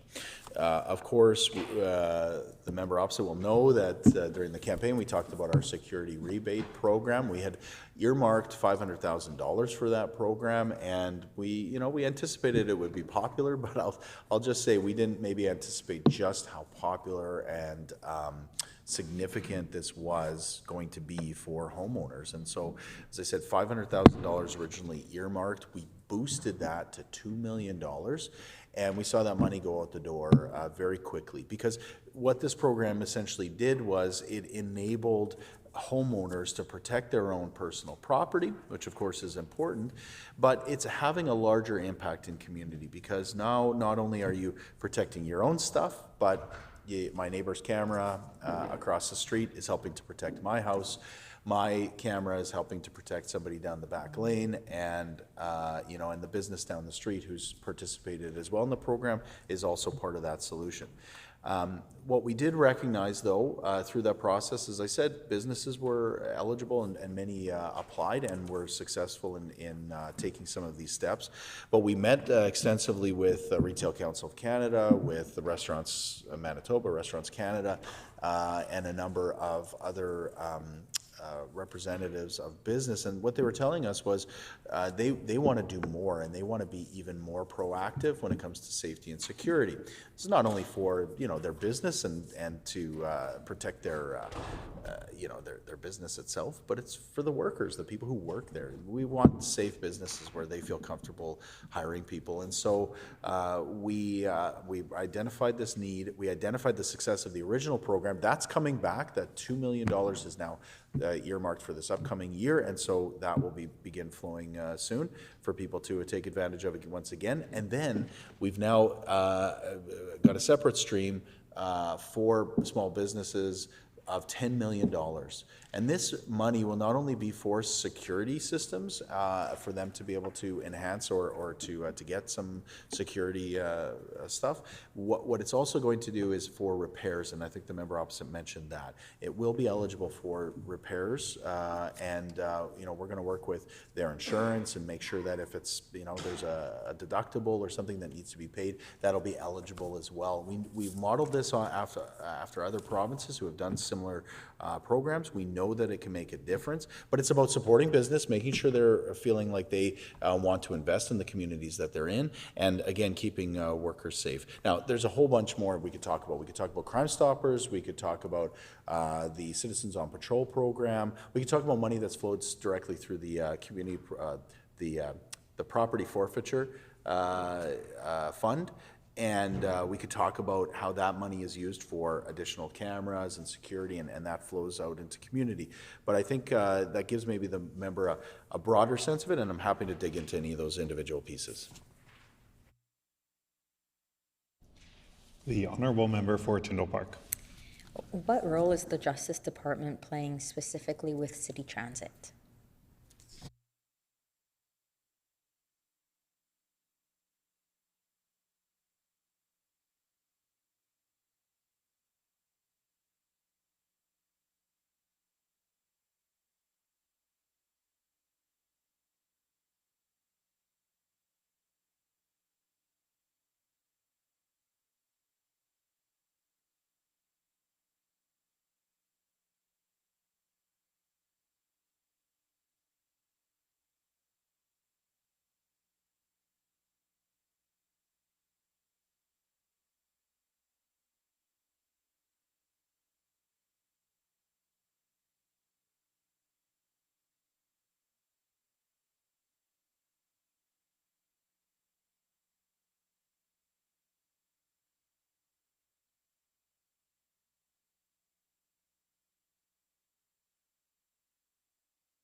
The Honourable Minister of Justice. Well, again, I'm doing my best to capture as much information, pass along to the member. I apologize, my answers are going long because there is just so much to say, but I do want to hopefully get some of this on the record here. So the member opposite will know that the creation of the Transit Safety Officer Program was actually only possible because of the amendments that we made here to the legislation around CSOs, the Community Safety Officers. Those transit safety officers are designated as CSOs, and we had to make the changes to give them additional authorities, make sure that they were able to do the work that the City of Winnipeg was envisioning with regards to the work in transit. Of course, I'd just maybe just back up and just to say, you know, stabilizing the municipal funding for the City of Winnipeg as well as every other municipality. I could turn it over to one of my colleagues who can talk more. I'm sure this minister could spend lots of time talking about repairing the relationship, but that is a key point to just maybe mention. But it does go a step further with the transit safety officers, because not only do we continue to have oversight and work with them to ensure that the reporting that's done, it fits with the standards that have been established for CSOs across the province, but we also, of course, at the starting point, provided the training for those officers. And so we're continuing to listen to the City of Winnipeg. We're ready to work with them because, you know, there's been, you know, lots of conversation about whether that program should be expanded or what it should look like. Really, this is, again, the City of Winnipeg who's leading the charge here.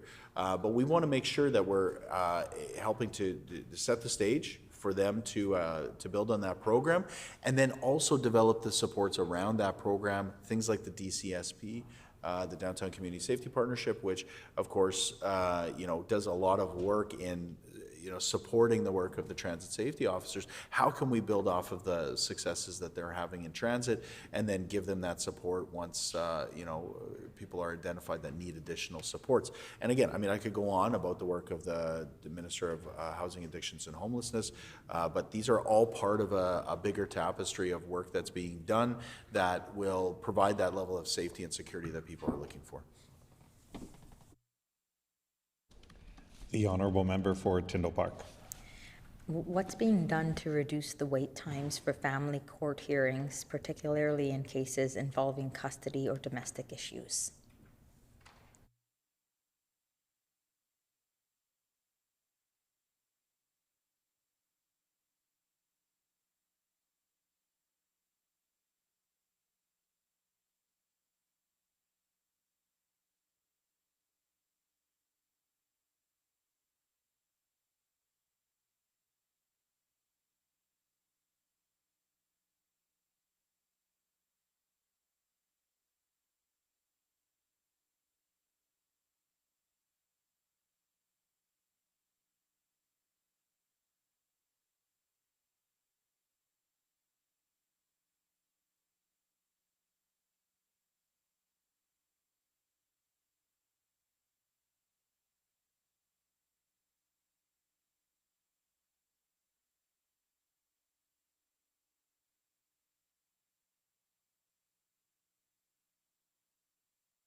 The Honourable Minister of Justice.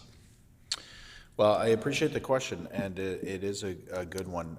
One that is important, of course, not just in delivering justice in for families, but it really makes a difference to individuals and to sort of how they're able to move on with their lives. We know that the Family Resolution Service, which is a branch of the Courts Division, has created that single window public community private partnership that's been developed to meet the obligations and address the diverse needs of Manitoba families who are navigating separation, divorce, other issues. And service providers who are there are able to deliver that continuum of resolution supports. Those are social, legal, financial, and emotional, with the goal of supporting family safety and well-being. It's important to note that this provides better access to justice and is done in a non-adversarial approach, which makes a huge difference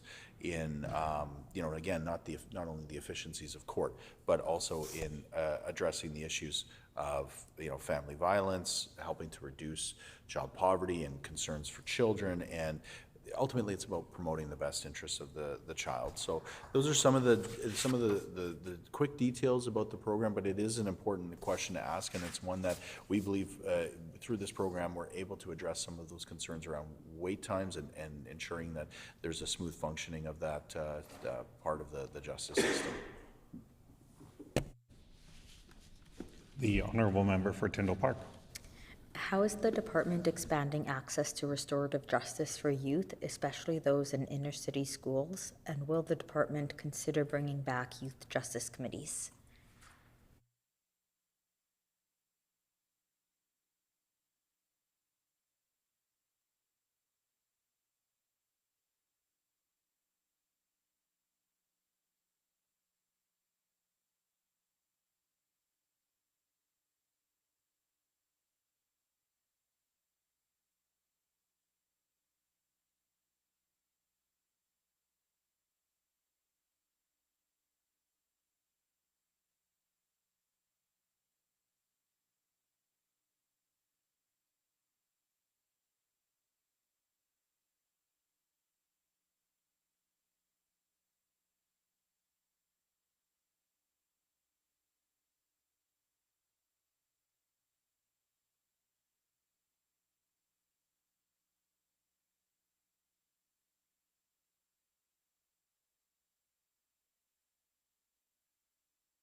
The Honourable Minister of Justice.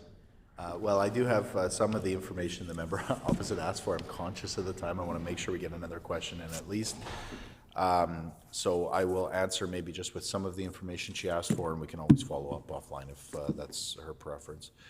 With regards to the CJCs, that's Community Justice Centers. Sorry, Community Justice Councils. Committees. Say it again. Community Justice Committees is what she was asking about for youth? Youth Justice Committees. So built into that, there are 52 operating within the province of Manitoba. If she would like some additional information about the dynamics of those, I'd be happy to share them, but I just wanted to make sure that we put that on the record. That being said, I think the broader question around restorative justice is an important one. That's why we focus so much on building capacity around restorative justice in our public safety strategy. And so the public safety strategy talked not just about some of the successes that we've had. Of course, the RJ branch cost shares manages a cost shared funding agreement with Canada through the Indigenous Justice Program, and there are currently 10 of these programs that are operating in Manitoba, of course, in various communities. Again, I can get into some of the details there. But we are also operating and we're funding 4 Manitoba-specific restorative justice programs which have no federal involvement, and those include partnerships with the John Howard Society of Brandon, the John Howard Society out in the Parkland region, mediation services in the city of Winnipeg, and the Salvation Army. Those programs are a starting point, and what we're looking at building from there are additional resources, additional supports for restorative justice, because we know that they can make a difference, again, in access to justice and true healing for communities. We also know that, you know, it makes sense in our justice system where we have challenges around capacity, that by enabling communities to come on board to build off of successful programs, that we can take some of the challenge out of that equation. And that's really going to be our focus. As I said, it's in our public safety strategy. It's a main focus and something that we're going to continue to work on over the next few years of the mandate. The honourable member for Tyndall Park. And again, I want to thank my colleague from Brandon West just for allowing me half an hour here this afternoon to ask some questions. This will be my last question. How is the Justice Department working across departments to provide wraparound supports to survivors, especially those in culturally diverse communities?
The Honourable Minister of Justice.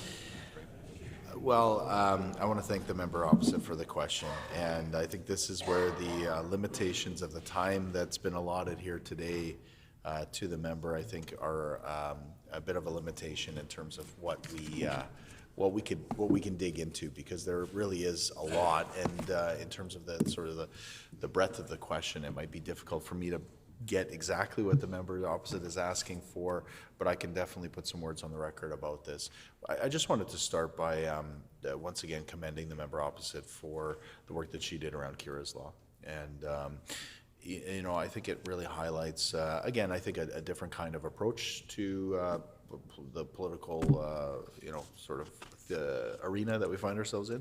But one where we can be as collaborative as possible, and you know, there's always room to you know, maneuver around the edges. Maybe I'll put it that way. But when it comes to the overall importance of this kind of work, I think what she did was commendable, and I'm glad to see that that's now moving forward, and she's done a great job in continuing to bring that issue forward. And so just in terms of kind of how we support victims of intimate partner violence, how we support survivors, you know, that's going to be a big part of it. We're working with the judiciary, we're working with our prosecutors, working with law enforcement, ensuring that some of these resources and tools are available to them.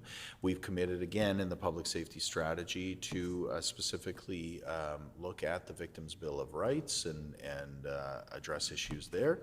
We know that there's work that needs to be done, and there's also work that we can do as a department when it comes to supporting you know, all victims of crime, and really that's the focus that we're looking to take, not only intimate partner violence, but for all. With regards to victim services specifically, the victim services ensure staff are trained in culturally appropriate and in trauma-informed service delivery, and so that our staff are up to date with the best practices, who allowing us to screen for intimate partner violence, and also understanding how to approach that when it comes to, again, that culturally sensitive approach. Intimate partner violence is screened early and throughout the service delivery that's provided. It's identified, you know, identifying a greater number of families now who are disclosing IPV for the first time. And so we're able to now connect them to those public and community supports that we have much sooner. The need for the supports has increased. Approximately 80% of families experiencing some sort of violence or when separating or divorcing, and the national family violence rates have increased as well by 20 to 30%. So this is a serious issue. Families experiencing intimate partner violence who have accessed our FRS services report feeling relieved to not only just be able to tell their story once, but then to access supports in less than 24 hours, or sorry, in less than 48 hours is our service standard, and for a single worker to start to assist them in navigating both their civil and their criminal matter where charges have been laid. And so that's a more personalized type of support that's offered directly to those folks. The FRS continues to expand the capacity to meet the needs of families, having recently added a new position to provide triage of coordination of complex cases, in addition to trauma-informed supports to families who are experiencing family violence. Our department as well continues to expand initiatives to reduce the traumatizing effects of the justice process more broadly on victims of crime. These initiatives include creating additional soft spaces for victims in or near court buildings, improving the availability of cultural supplies for our victim services and at our FRS offices, and permitting support animals in the courtroom, which I've had the chance to meet some of those, and what a difference they make. But it really is about providing that cultural and trauma-informed training to staff, ensuring that they have the tools that they need to support victims. It's an important part of the equation. Again, we talk a lot about getting tough on crime, and of course there's a lot of work that needs to be done, but it's also about supporting victims, and it's just about creating those supports for them over the long term. Again, building out from our department into other departments. A whole of government approach is going to be important. We're committed to that, and that's going to be a focus for our department over the next couple of years. And thanks to the member for the question. Before we continue on with questions, I'd invite the member for Brandon West to introduce the staff in attendance. Member for Brandon West. Thank you very much, Honourable Chair. And with me today, again, as yesterday, is Mr. Shannon Martin, researcher with the PC team. Perfect. Honourable member for Brandon West. Well, thank you, Honourable Chair. And yesterday I asked a few questions regarding costing and what was provided to various municipal police services for the retail crime initiatives, and the facts that retail crime is not just a Winnipeg issue, it's an issue that impacts all Manitobans. So just a question for the Minister, besides Brandon and Winnipeg police services, were there overtime dollars afforded to any other municipal or federal agency to have projects or initiatives involving specifically retail crime?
The Honourable Minister of Justice. Well, I just wanted to start today with the member from Brandon West by first and foremost acknowledging the incredible work of the Winnipeg Police Service. Today they released their statistics, their crime stats for the year 2024, so the first year that our government has been, first full year that our government's been in office. And you know, it's starting to show the beginnings of an improvement, of a plateauing, and in some cases a reduction in the overall crime numbers that we're seeing in the city. And you know, I think notable in those numbers, or at least maybe just on my mind because I'm wearing this jersey here today, and other people in this chamber are wearing their Jets gear, as are tens of thousands of Manitobans who are very excited to come down and either be at the game if they're so lucky. I wish I could go, but at the very least to come down and experience a whiteout party. And we know that a big part of, you know, Winnipeggers, enthusiasm for the Jets is being together in their downtown. you know, we talk about this, it's Winnipeg's downtown, but it's Manitoba's downtown in a sense too, because so many people travel in, again, for a hockey game or anything else. What we're seeing with the White Oak parties and with the support of the Jets here right now is a great example of bringing Manitobans together and talking about how important it is for all of us to be united and be on the same page. In this case, celebrating the Jets, but for so many of the challenges that we see. And so it's important for us to focus, you know, again, the city of Winnipeg is, you know, we saw the crime rate go up and up and up every single year under the previous government. Zero action, less than zero action, I would say, when you're actually not keeping up with the rate of inflation. And we saw the support for the WPS, you know, be affected by that. 55 less officers on our street under the watch of the members opposite. These are examples of you know, where government policy can make a real difference, and in this case, in the case of the members opposite, to a detrimental effect. Now, we recognize that early in our mandate that retail crime was, again, had skyrocketed under the previous government. We needed to take action. That's why we came with our retail crime initiative, you know, immediately in the city of Winnipeg, started to address some of those issues, you know, support community policing, allow officers to do take a proactive approach to policing. And so that started to make a difference. And again, the crime stats that we're seeing today are starting to bear out that, you know, a lot of that enforcement, you know, reflected in the stats now, are showing that we're starting to address that, and we're taking on that challenge, challenge head on. But as the member opposite talks about, there are different concerns and different needs in other communities. In the city of Brandon, for instance, they identified they also had an issue around retail crime. And so they approached the government, you know, what are the solutions that we can come with? And of course, their retail crime initiative, we funded to the tune of $85,000. But of course, it doesn't stop there. We talk to each and every community. How can we partner with you? How can we build your capacity? In the Swan Valley, that looked like a GIS. In the city of Thompson now, it's a crime suppression unit. All of these approaches are tailor-made to the needs in community. And so overall, of course, the member opposite knows that funding has gone up for the Brandon Police Service. That's, you know, a $10 million commitment. For the First Nations Police, that's an $11 million commitment. Altona, $674,000. St. Anne's Police, $449,000. Springfield, $10,000. Victoria Beach, almost $70,000. Winkler, over $2 million commitment. Cornwallis, Rivers, additional funding and support. Morden, of course, $1.5 million that we supported them as well. And what we saw is by partnering with each of these communities individually, we knew we could make a difference. And each of them has a different set of circumstances, a different set of concerns. But we know that starting with a base level of funding and building on their individual ideas and initiatives, we can begin to make a difference. It's about Manitoba's downtown, but it's about everybody's downtown. That's why our public safety strategy, if member opposite has noticed, is titled Safer Neighborhoods, Safer Downtowns, plural. That's because that's our focus across this province. The honourable member for Brandon West. Well, thank you, Honourable Chair, and once again, 5 minutes and absolutely no answer to the question that was posed to the minister. It was a lot of political rhetoric coming from the minister. Manitobans deserve answers. So with no answer, I'm left to assume, and Manitobans are left to assume and know that the retail crime task force dollars were all centered around 2 urban centers, particularly Winnipeg, and the rest of rural Manitoba was ignored by this government and you know, put out to fend for themselves. So moving slightly here, this week there was a stabbing incident at the Brandon Correctional Center where a guard was stabbed, and I'm wondering if there is going to be a commitment to institutional safety for not only the Brandon Correctional Center, but all correctional centers? And will there be an increase in staffing to help them deal with the issues that they're facing with overcrowding under this government?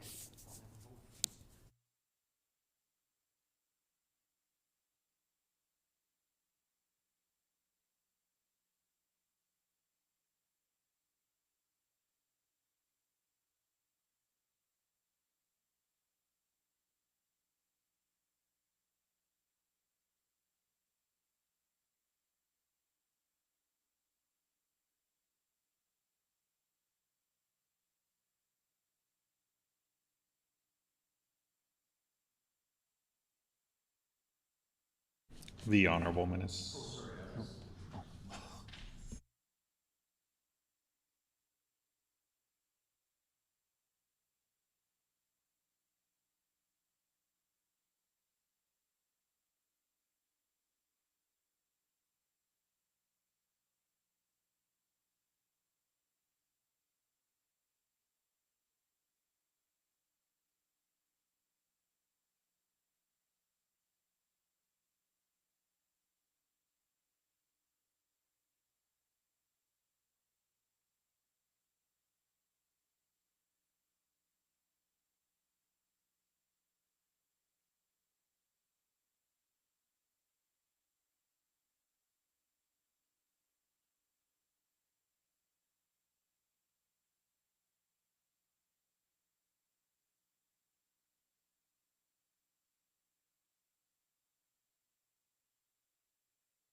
The Honourable Minister of Justice.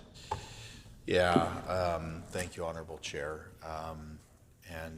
This is a very, very concerning issue. First and foremost, just want to, express my concern for the individual, the employee, the justice employee, the corrections worker who's was involved in this incident. My understanding is he's stabilized, that he's in hospital, but hopefully on the mend. And I can only imagine that this is a very scary time for his family and for friends and loved ones. And so this has really just been top of mind for us, about concern for him and for the well-being of himself and his whole family. I also I do want to take a moment to also just thank the Brandon Police Service who are engaged on this as well, the Major Crimes Unit, who's leading the investigation. And we're obviously working very closely with them, through the Brandon Corrections Center, to make sure that we're supporting that investigation, and we're taking the appropriate steps to make sure that they have what they need. I just visited a VCC not too long ago, and so this is very fresh in my mind about the facility itself. Some great people that are working there, and I cannot say enough good things about the incredible staff that we have there that are doing the work that they are doing. But those workers, they know the kind of neglect that they dealt with over the last 7.5 years where vacancy rates skyrocketed in our correction centers, where facilities, jails were closed under the previous government. Actual capacity in our correction centers was reduced under the previous government, and what did they faced additional work and additional pressures in their jobs. We're starting to turn the corner with regards to staffing levels. We talked about our vacancy rate last time here in the chamber, but just to put it in perspective, in 2021 there was a 27% vacancy rate for corrections, and that's really a function of starving the system, lack of resources, no money available to our officers, our corrections officers who are doing this incredible work. And then again, on top of that, not only were our vacancy rates high and not being addressed, but we also had the Dauphin jail closed. Despite the protests of not only the community but the entire justice community as well, who are saying we need to build on capacity, not cut it. But then also, of course, the Agassiz Youth Center in Portage la Prairie was cut. They also closed additional beds over at Milner Ridge, and I mean, this just goes throughout the entire system. So crime rates are skyrocketing under the members opposite, and they're closing beds and they're starving the system of resources. They're cutting workers, and they're not. They're allowing vacancy rates to skyrocket. I mean, the kind of neglect that we saw under the previous government has real consequences. And unfortunately, these are the kinds of things that we see when those kind of cuts are made. That's the kind of impact that this can have on the safety of our workforce. And so, just to sort of, end off where I began, it's really about, well, first of all, about this individual, and my heart's with him right now, and we're looking for a speedy recovery. We want to make sure that he's safe and that his family is supported, and we're very, very concerned about the incident that's happened. Again, the thanks to the BPS, to law enforcement who's stepping in and supporting us and making sure that we get to the bottom of this incident. And then also a commitment to not only the people of Manitoba, but specifically to our corrections workers, that we're going to continue to staff up. We're going to build off of several successful initiatives that we've started to address the staffing issues, and we're going to continue to build capacity to make sure that everyone's safe in our correction centers, staff and inmates alike. The Honourable Member for Brandon West. Well, thank you, Honourable Chair. And again, there was a lot of talk. Not sure I received an answer at all in there, but the question was about adding additional staff and safety initiatives for correctional officers, and that wasn't addressed whatsoever. But this is a common theme under this government. The NDP has a tendency to put justice and police and law enforcement, anything to do with community safety, on the back burner, and really don't have the care that's necessary for the work and the efforts that these people do. As a matter of fact, I know the guard personally that was stabbed and attacked violently by the inmate, so I understand from a work history of the violence and the consequences that can happen with individuals.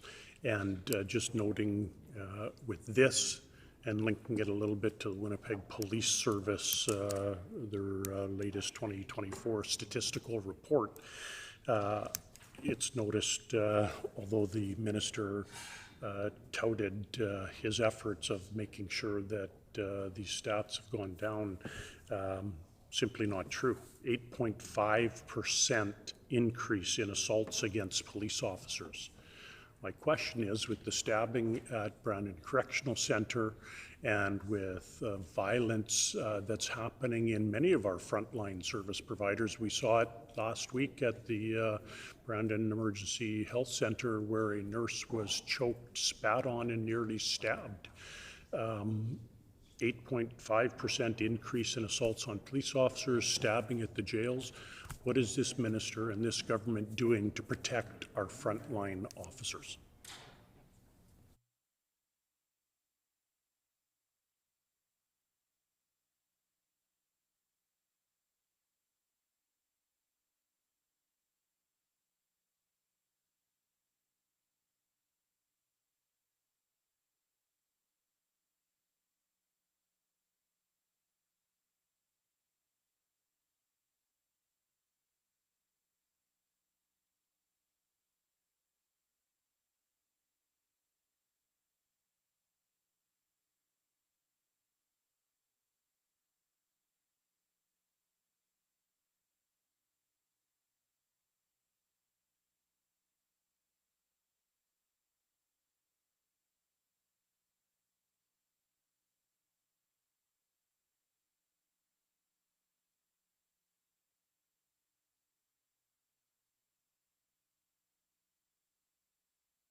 The Honourable Minister of Justice. Well, thank you very much, Honourable Chair. And, you know, supporting our Winnipeg Police Service, supporting law enforcement more broadly across the province is important to understand in a larger context. So we've talked a lot about the additional resources that we've provided. That's just, you know, that's funding, that's supporting individual initiatives. We've talked about the net loss of 55 officers under the previous government. We heard the deputy chief today talking about additional 51 officers, so net loss of 55 under the previous government, a net gain of 51 officers under this government. And so additional resources, of course, as I always say, start with that understanding of base level support and building on the success that the law enforcement is doing out in community. But that being said, you know, I think the member opposite brings up a good point, and that is that we need to support our officers in a number of different ways, not just more officers and not just more funding, but also, for instance, in their, well, their safety, of course, and in their mental health. And that's why our Premier has committed to the WPS, to other first responders, that of the 100 mental health workers that this government is hiring to deploy to support law enforcement across the province, that the first supports that are going to go out through that commitment of 100 mental health workers is going to be directly for first responders and law enforcement. And I've had a chance to meet numerous times with the Winnipeg Police Association President Corey Wiles. This is a focus of him and of his time as president. He's indicating that he wants to continue to support the safety of his officers, but also, like I said, the mental health of his officers. And that's a goal that we share and that we're going to continue to work together on.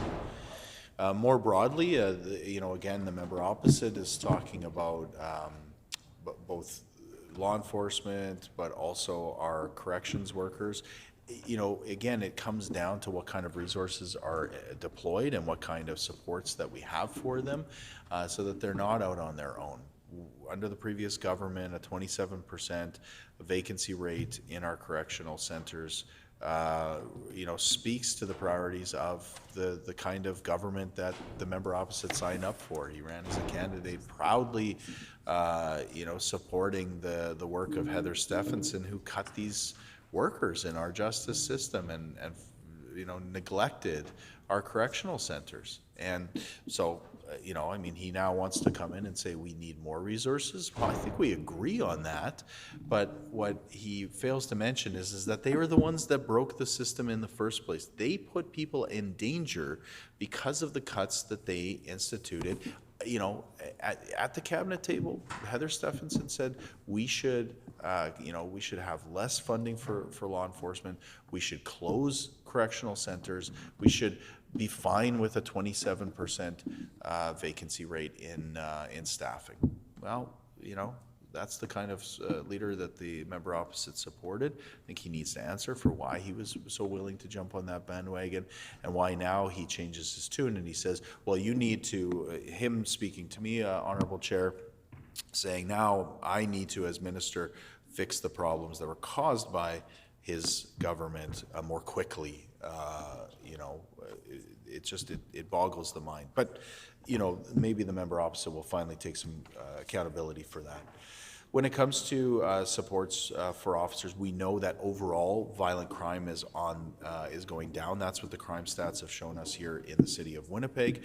We know that the crime severity index has gone down. That means that for our officers, we're starting to see a trend where they're hopefully they're put in danger less often. The addition of the violent offender apprehension unit, for instance, doing the work that they're doing to support law enforcement out in the community is making a big difference. There's a lot of additional supports that are happening because of the work of our government that were neglected under the previous government. The member opposite needs to answer for that. Does he support those cuts, or now is he changing his mind? Does he support the work we're doing?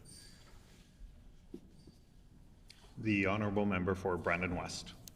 Well, thank you, Honourable Chair. And during that diatribe, I did get some interesting information about mental health workers and the Premier's promise and this Minister's promise of 100 mental health workers to be deployed with frontline officers. And so I'm just wondering, to today's date, how many of those 100 have been hired and are out on the streets working with first responders or with police officers as of today?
The Honourable Minister of Justice. Well, again, I mean, it is encouraging now that the member opposite seems to be supportive of this this initiative from this government, because he spent his time in 2023 knocking on doors, campaigning door to door, and saying we do not support mental health workers for law enforcement. That was, I mean, they ran their campaign on the fact that they didn't think this was a good idea. And of course, he ran for a party that for 7.5 years, they knew that the mental health burden on our law enforcement was only getting worse, that it was getting worse more generally in the public, that our officers were having to deal with more complex situations every single day. They took no action. So I mean, it just, again, boggles my mind that the member opposite could run for a party that did nothing, and then he went door to door and said, no, that's a bad idea. We shouldn't add mental health supports for our officers and for the public.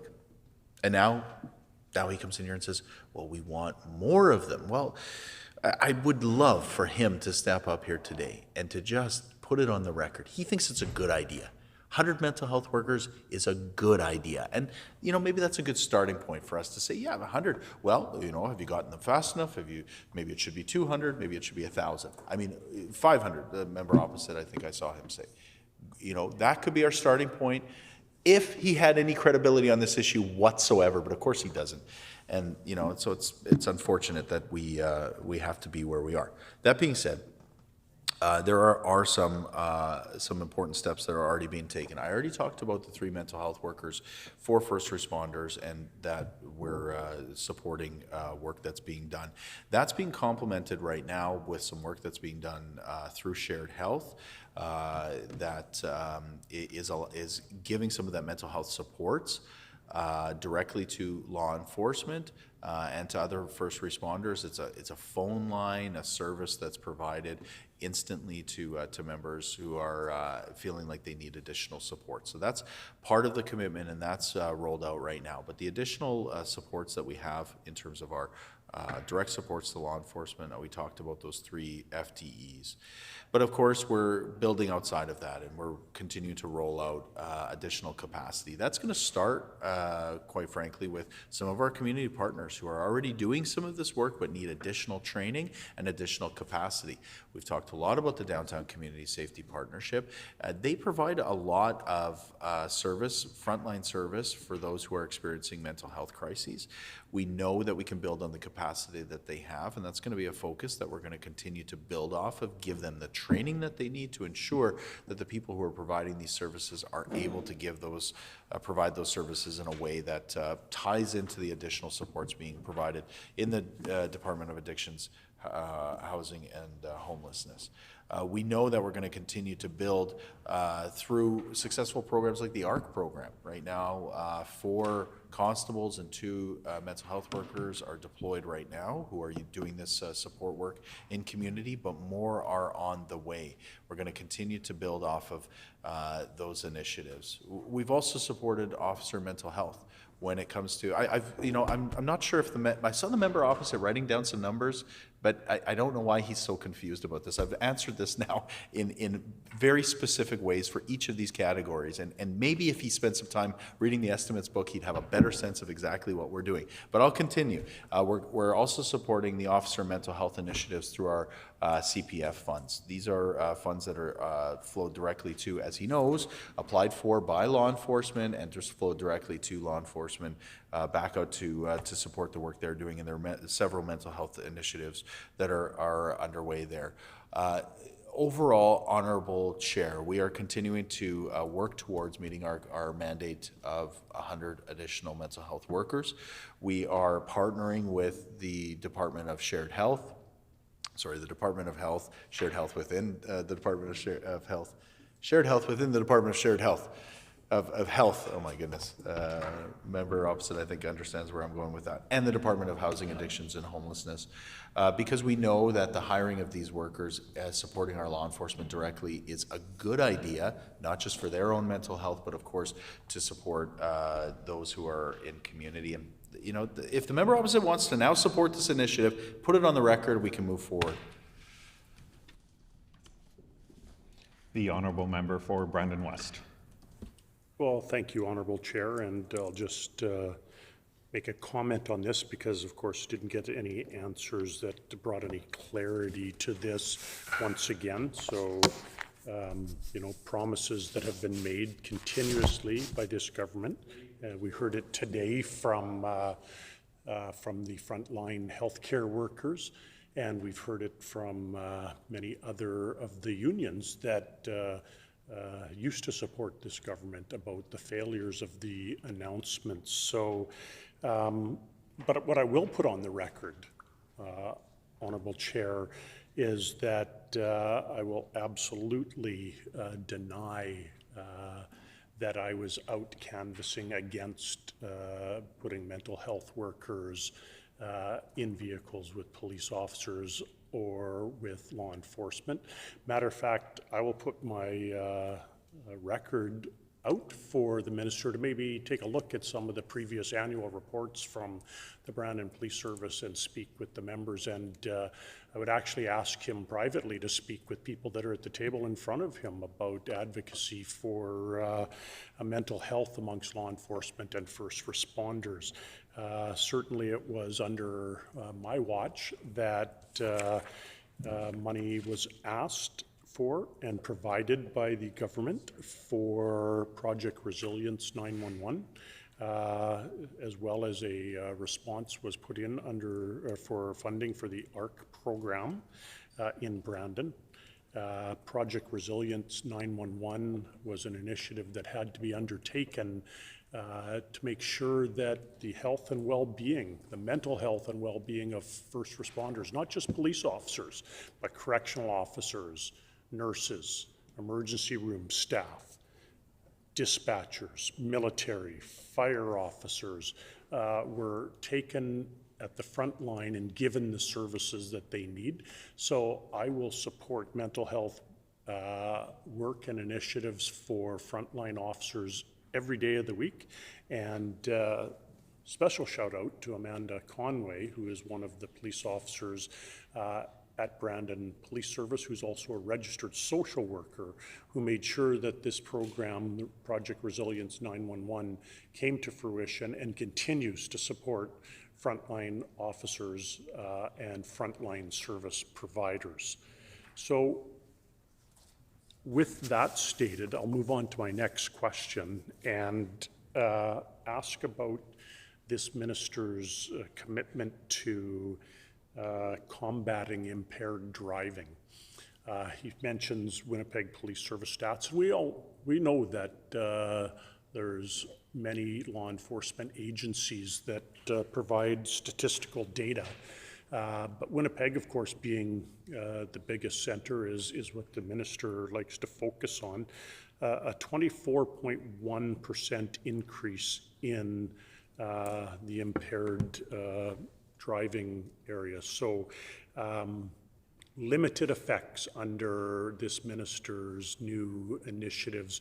And I'm just wondering if he still stands by his statement that severe consequences for a privilege of driving are disproportionate to the crime of taking somebody's life.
The Honourable Minister of Justice. It's an important question, and it's one of focus for myself as minister and as our department, our government. And so I want to put some words on the record about some of the work that we're doing specifically around impaired driving. But I do need to address what the member opposite started with, and that was his claim now that he never campaigned with the previous premier of this province, Heather Stephenson, who not only did she sit on her hands, do nothing, from the period of 2017 to 2022, funding for the WPS, for instance, was locked in, was flatlined at $21 million. Absolutely no support for law enforcement in a tangible way. Of course, in our first year and at subsequent year, we've increased that to over $40 million, so almost doubled the budget that is flowing to the WPS. That's why it was a net loss of 55 officers under the previous government, and now 20 new officers, 51 officers that are, from the WPS being funded from our government.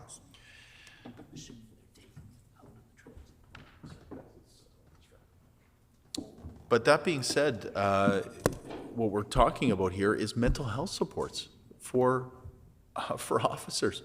A key campaign commitment of this. In fact, I believe it was one of the first campaign commitments that we made in August while members opposite were taking vacation during that campaign. We were busy knocking on doors, talking about supporting our law enforcement through 100 mental health workers. And the member opposite now says, well, actually, I thought that was a great idea.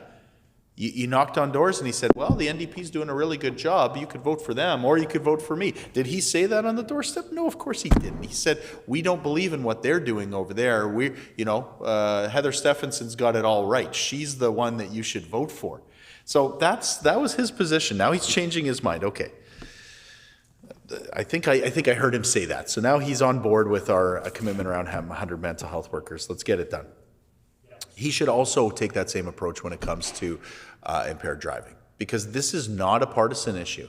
In fact, it was an NDP government who led the country year over year with new legislation, stricter penalties, and more enforcement that year over year was making a real difference across this province, and we were leaders in Canada. And then, of course, we got the PCs who said, well, I don't know, let's cut that budget. Let's cut those supports. Let's not make any meaningful progress. And there was no meaningful progress from 2016 until, maybe 2020 or 2021, when finally maybe a bill that started to strengthen those initiatives came forward. It's the kind of nonpartisan work that we should be doing as a baseline around this place.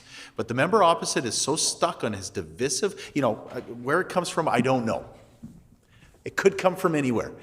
Maybe it's actually how he really thinks or what he believes. But I hope he doesn't, because I think when it comes to impaired driving, it's something we can all find common ground on. That's why we work with the experts, the advocacy groups who have been doing this work, Mothers Against Drunk Driving, who have just been a phenomenal partner, pushing us as government. They should push us every year. I ask them, how can we do better? That's the work that they do. But we know that through the work that we've supported around mandatory alcohol screening, the additional campaigns around cannabis and other drug-impaired driving that we've directly supported, other work that we've done around impaired driving to support initiatives of the WPS, we know that the numbers are going up because the enforcement is now finally there in a way that was never supported by the previous government.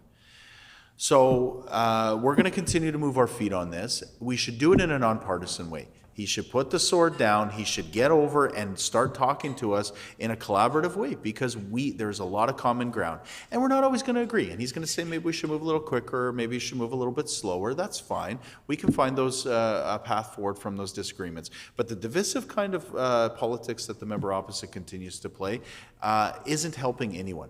So the numbers are going up. He knows full well the numbers are going up in the latest stats reports because of the enforcement that's been supported by this government. It's going to address the real issues and address the problem going forward. We're going to continue to make legislative changes. And when it comes to making a difference on our streets, making safer streets, that's how we're going to get it done. The honourable member for Brandon West. Well, thank you, Honourable Chair, and that does actually lead into my my next question, and I can certainly agree that sometimes when there's enforcement, statistics go up slightly, and you know, they ebb and flow. Statistics ebb and flow every year, and but when you see something that is such an anomaly and such a shock to the system where you know, you almost want to give it CPR to this document because that's how shocking this was. What is this government doing? And specifically, what is the minister doing besides any time that there is an opportunity to work together with the Critic for Justice or with the PC caucus? Any suggestions are immediately turned down. They're not entertained, and they're not even given a thought. And you know, the minister talks about being divisive, but he's the first one to divide any time that there's an opportunity to work in a nonpartisan fashion. And I'll bring forward a committee that happened a short while ago on Bill 5. And the Reimer family, who the minister is well acquainted with, the premier not so much because he refuses to meet with them, but the minister, of course, has met with them and you know, said that he would respect them and work with them. But when they brought forward some simple amendments, some effective amendments on impaired driving, that was shut down, and his response was that that's disproportionate to the life of their daughter and the life of any other impaired driver. Quite shameful, actually, and you know, that's why I'm certainly looking forward to further discussions on impaired driving and the victims of impaired driving and how we can continue to support them. So again, going back to the shock factor, Honourable Chair, 785.7% increase in drug-induced impaired operation with drugs, a vehicle, vessel, or aircraft. So again, what is the minister and this government doing in regards to this, other than turning down legislation that could be very helpful in not only the denunciation, but in ensuring that impaired drivers get proper sentencing provincially for their driver's license and suspension of their privilege to drive, not their right to drive?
The Honourable Minister of Justice. You know, some of the most impactful meetings that I've had have been with more broadly victims of crime, but specifically the work that I've done with Mad Canada and with victims of impaired driving. The member opposite acknowledged it in his question, and even before I took on this role, I met with the Reimer family. But subsequent to that, I've met with them a number of times. And what's also encouraging is that multiple members of the government caucus, including multiple ministers, have met with the Reimer family. And there is a lot of grief there, and rightly so. You know, Jordan was a beautiful young lady, and her family is a great family. They've seen tragedy in their community before, and to have it happen to their family, I mean, it's just, you know, I don't live too far away from the where the accident happened, and I know the places that they were just before the accident. I know them personally, and I've got, you know, young kids, and you know, think about my daughter. It's just absolutely heartbreaking. And so we've been, I've been able to meet with them a few times, and I look forward to further meetings with them, because what I'm hearing from them now is that there is a real interest in improving and enhancing impaired driving legislation in this province. And that's a step in the right direction, that they're willing to commit to that. And so, you know, this is where, again, this isn't a partisan issue, right? This is about bringing the family in, helping them to understand the sort of the framework that the member opposite, as former law enforcement, as now a legislator who is here to make laws that you know, will withstand challenge in the courts. He knows the limitations that we all face. He says no. He says he doesn't care about that. It's a good example of his reckless approach with the kinds of questions we hear in the legislature, where it's like, you know, I mean, if Trump said it, I wouldn't bat an eye. But when it comes to members of this legislature, it gives me real pause. He should know better. I think he does know better. He's chosen a different path. What we're seeing when it comes to the drug enforcement numbers. So the member opposite is noting that in 2023, the member opposite the government that he is now a member of the party that was in government at that point, there were 7 drug impaired charges that were laid, and now in 2024, 62. And what that shows us is that this was a problem. Didn't just happen yesterday.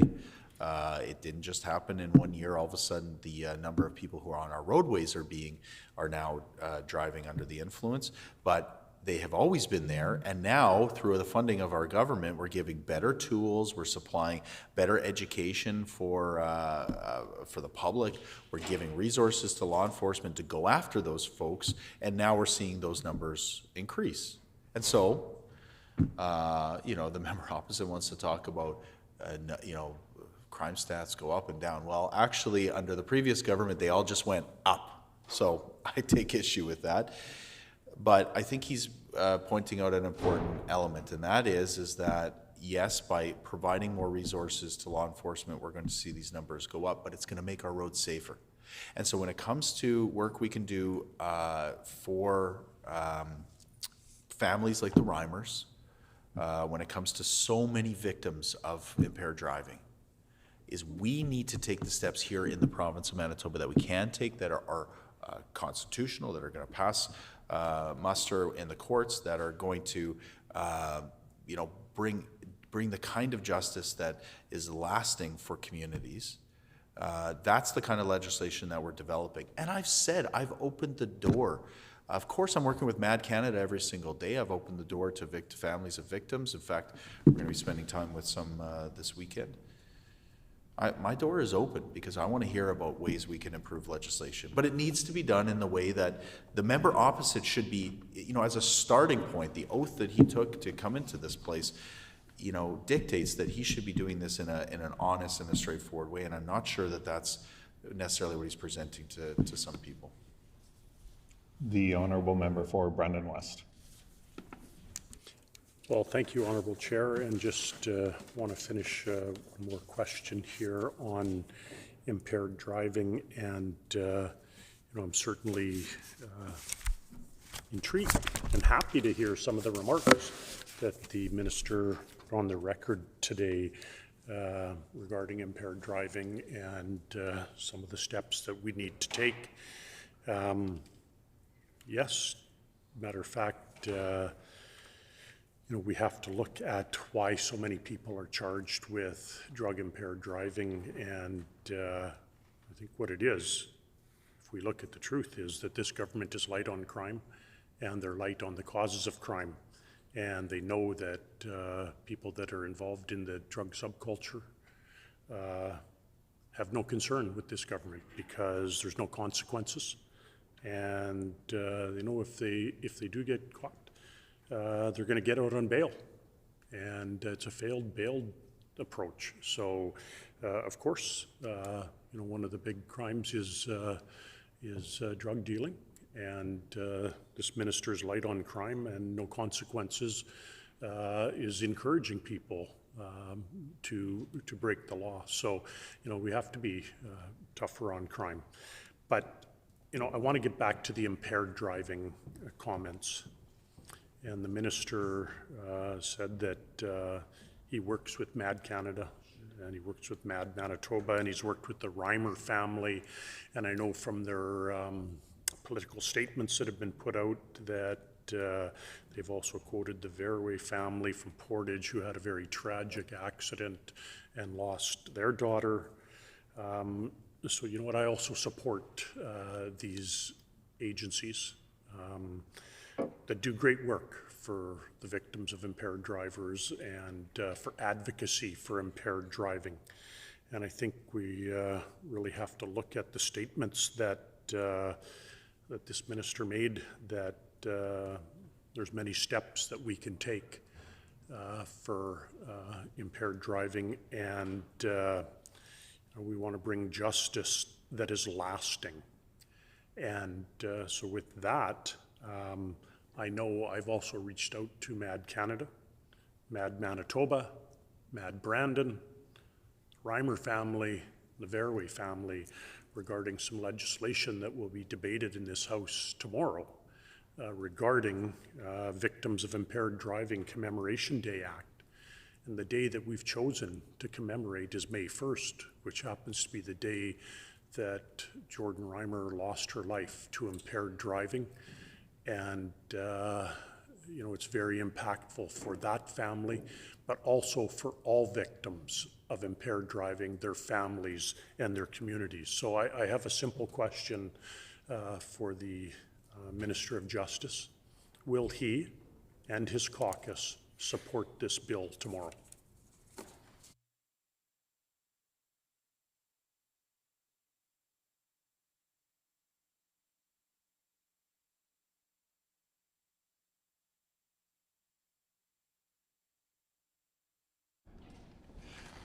So just a reminder to members that estimates is not the place to debate legislation.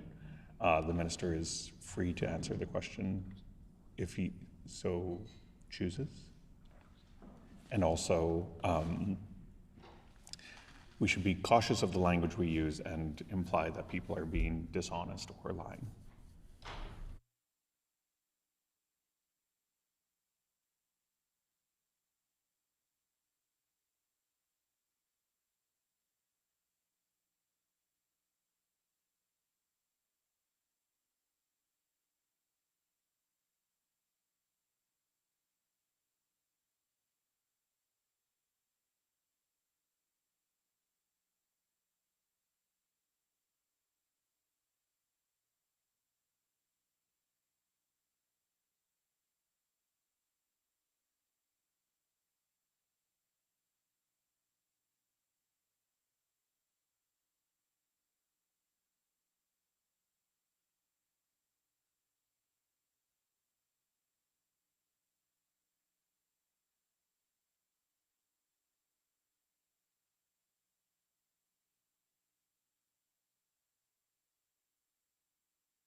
The Honourable Minister of Justice. Well, I have to say I'm encouraged that the member opposite has decided to finally reach out to Mad Canada,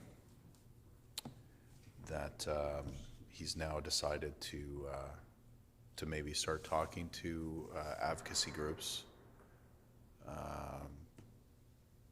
you know, Mad Manitoba and others, that he's decided to maybe start to listen to victims, hopefully giving them good advice, you know, being honest and serious about the advice that he gives.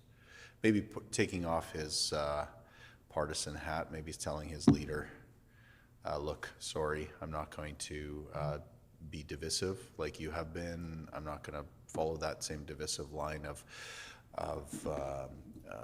tactics that you know, the member for Fort White was sitting at the cabinet table. He was deciding, I guess, that divisive attack ads against victims of serial killer what was a good campaign strategy, that attacking trans kids was a way to get votes. Maybe the member for Brandon has now said to that leader, you know what, actually, you were wrong, and I'm going to take a different tactic. I'm going to work honestly and you know, in a straightforward way with victims of crime. I'm going to listen to the advocates. I'm going to listen to the good advice that's provided to us, and maybe he's starting to turn a new leaf. He's going to continue to listen to those good advice, the good advice that's being offered by again by Mad Canada and others. I hope that's the case, because when he does that, he's going to learn that there is a path forward here. It's a nonpartisan path. It's one that we can all get behind. We can all continue to work together on. You know, Bill 5, I'm sure he's going to be the first one to stand up. He's going to leap to his feet when it comes to the vote. He's going to support that.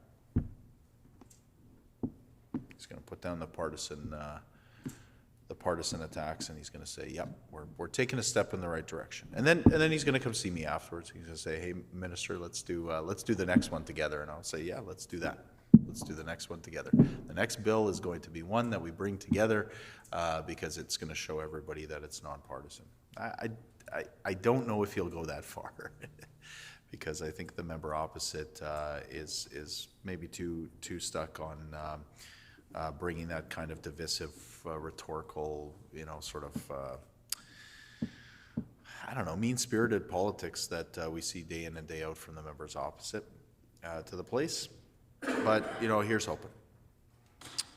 What I also hope he'll say is that, look, we've done some good work around supporting law enforcement overall. Of course, you know, he'll say, sorry, we made a mistake by not doing this earlier, but here we are now, and we support the NDP government, who's doing good work around supporting law enforcement. And he's going to say that specifically around impaired driving, there is more we can do when it comes to providing better tools, the education campaigns that we support, and he's going to see that we're on the right path and get behind that. And I hope that's the posture that he's going to take going forward. In the meantime, you know, let's continue to find the common ground where we can. I think that's really what all of us are here, should be here doing, and especially when it comes to such a serious issue. And you know, I think maybe again, he's turning a new leaf. He's finding that new way of approaching serious issues. That might give people confidence that this is actually official opposition that's here for the betterment of all Manitobans. It's here for safe streets. It's here for the victims of crime. It's representing those concerns and those needs. And that's where we're going to find that common ground to move forward together on. And you know, abandon the reckless approach that he's taken before. Words matter, and the way that he's approached things matters a lot. We'll hear what he has to say in debate tomorrow. If he's someone who can come put the sword down and you know, sort of put some of this on the record to really be clear to the victims that the steps that we're taking are serious, that they're making a difference, and that we want them to be substantial, and we want to continue to implement as much as we can. I think we're going to find that there's a lot more to agree on than disagree on when it comes to this issue. And again, that's I'm hoping the approach we can take. The honourable member for Brandon West. Well, thank you, Honourable Chair. So, with all of those positive comments, I will take that as a yes, and I'm looking forward to the debate tomorrow and the discussion on that bill. At this time, Honourable Chair, I would like to cede the floor to my colleague from Agassiz for some questions on rural crime.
Order.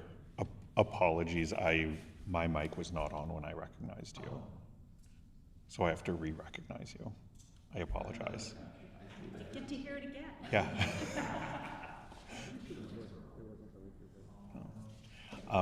The honourable member for Agassiz. Okay, thank you, Honourable Chair, and thank you to my colleague from Brandon West for giving me a few moments here. And I want to take this time to send a thank you out to our law enforcement and our first responders who are on the front lines day in and day out, protecting communities, protecting the Manitobans that live in our province. And we see in rural Manitoba an increase to crime. I've heard from many of the residents within my Agassiz constituency with concerns with situations taking place in their yards, very close to their homes. And nothing speaks more to this than what we saw unfold in the community of McGregor, where we saw armed individuals get out of a vehicle and, invade private property. And I did get up in the House and raise questions and ask the minister about that situation that unfolded. And in hearing from many of my constituents that day specifically and days afterwards, with concerns regarding their safety, their family's safety, their children's safety. And I just want to ask the minister, or maybe it was even a day after the minister made an announcement, I believe it was providing additional resources or members to the emergency response team and the staffing comms center. I'm just wanting to know, are those resources in place as of today?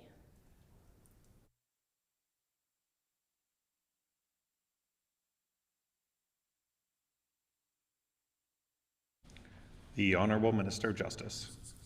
Yeah, I want to thank the member opposite for the question. It's an important one, and I'm glad that she had her notes written down so that she could, when the mic wasn't working, she was at least able to get that back on the record. And I appreciate that she started with thanking our law enforcement, because I think it's just, it's an important thing to do to sort of ground ourselves in the fact that these are people who are putting their lives on the line every single day.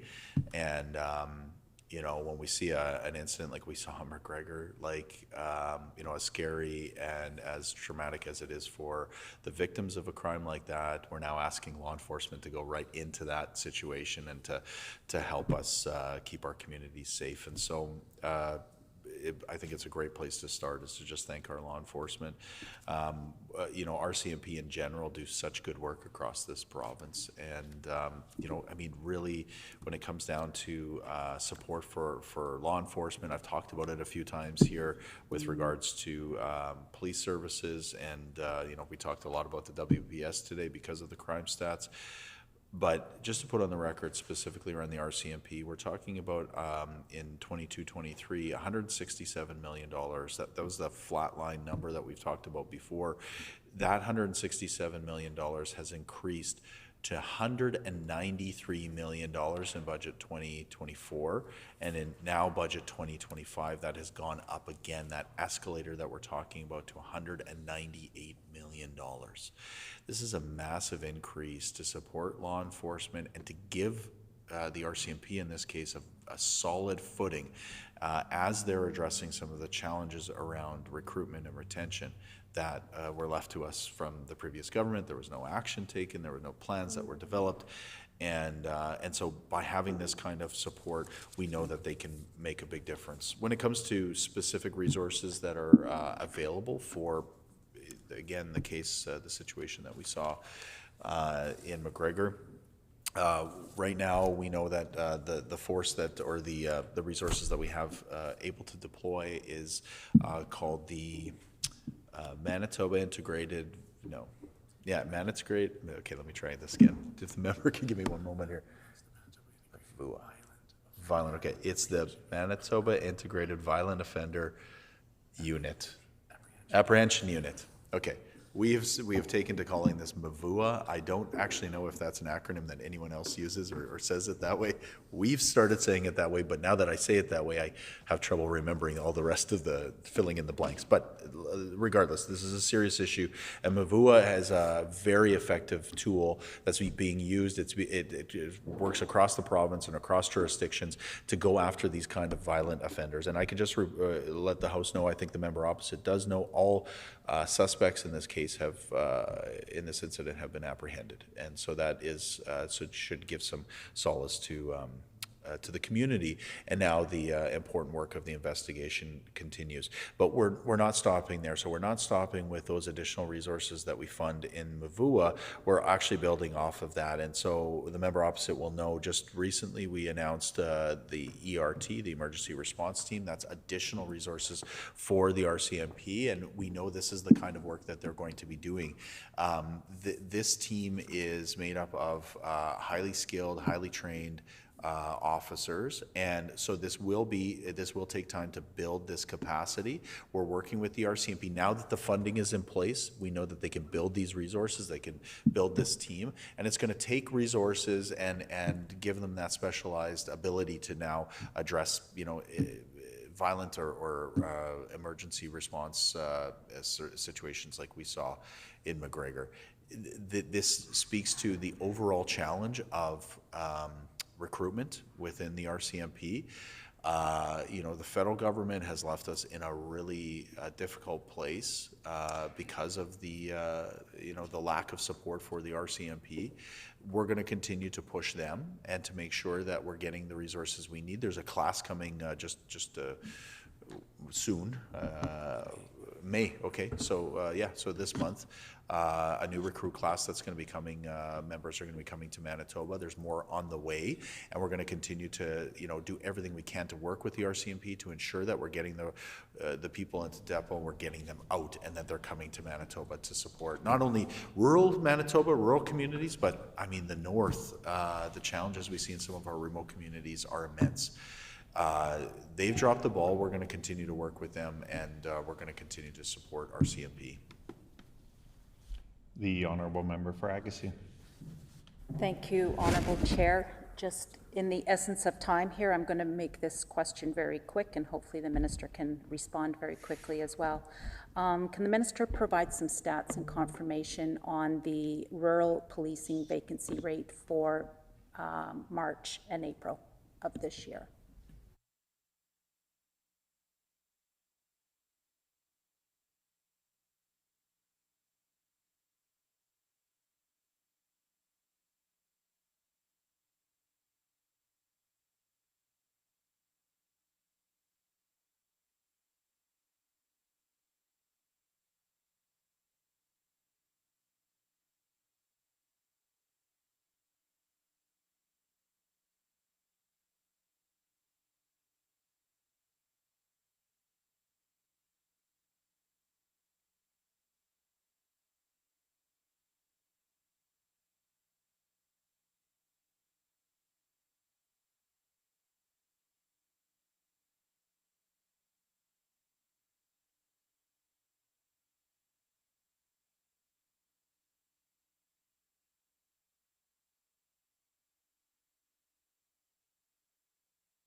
The Honourable Minister of Justice. Thank you very much, Honourable Chair. And it's, again, an important question. I appreciate the member opposite for bringing it forward because, again, we know that this is a challenge. I want to be clear about what I was saying in the previous answer. The federal government is the one who dropped the ball. I in no way want to,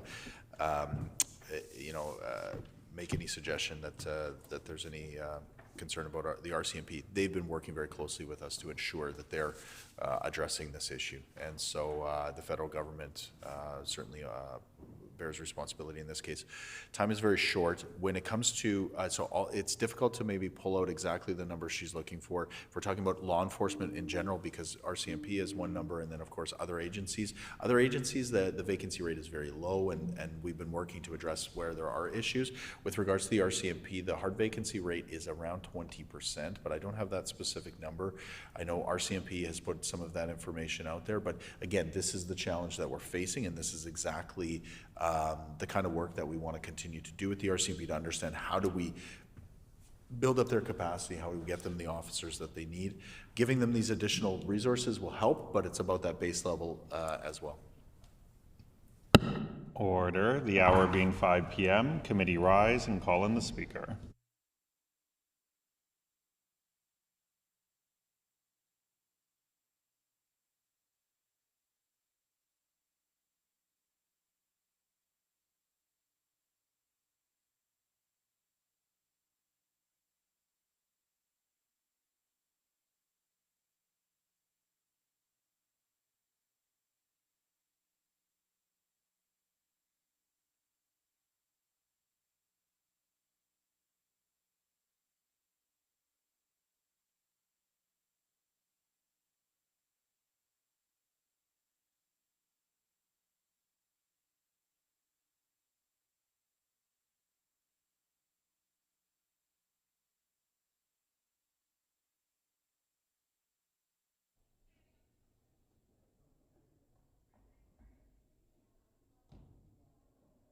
The hour being 5 p.m., the House is adjourned and stands adjourned until 10 a.m. tomorrow.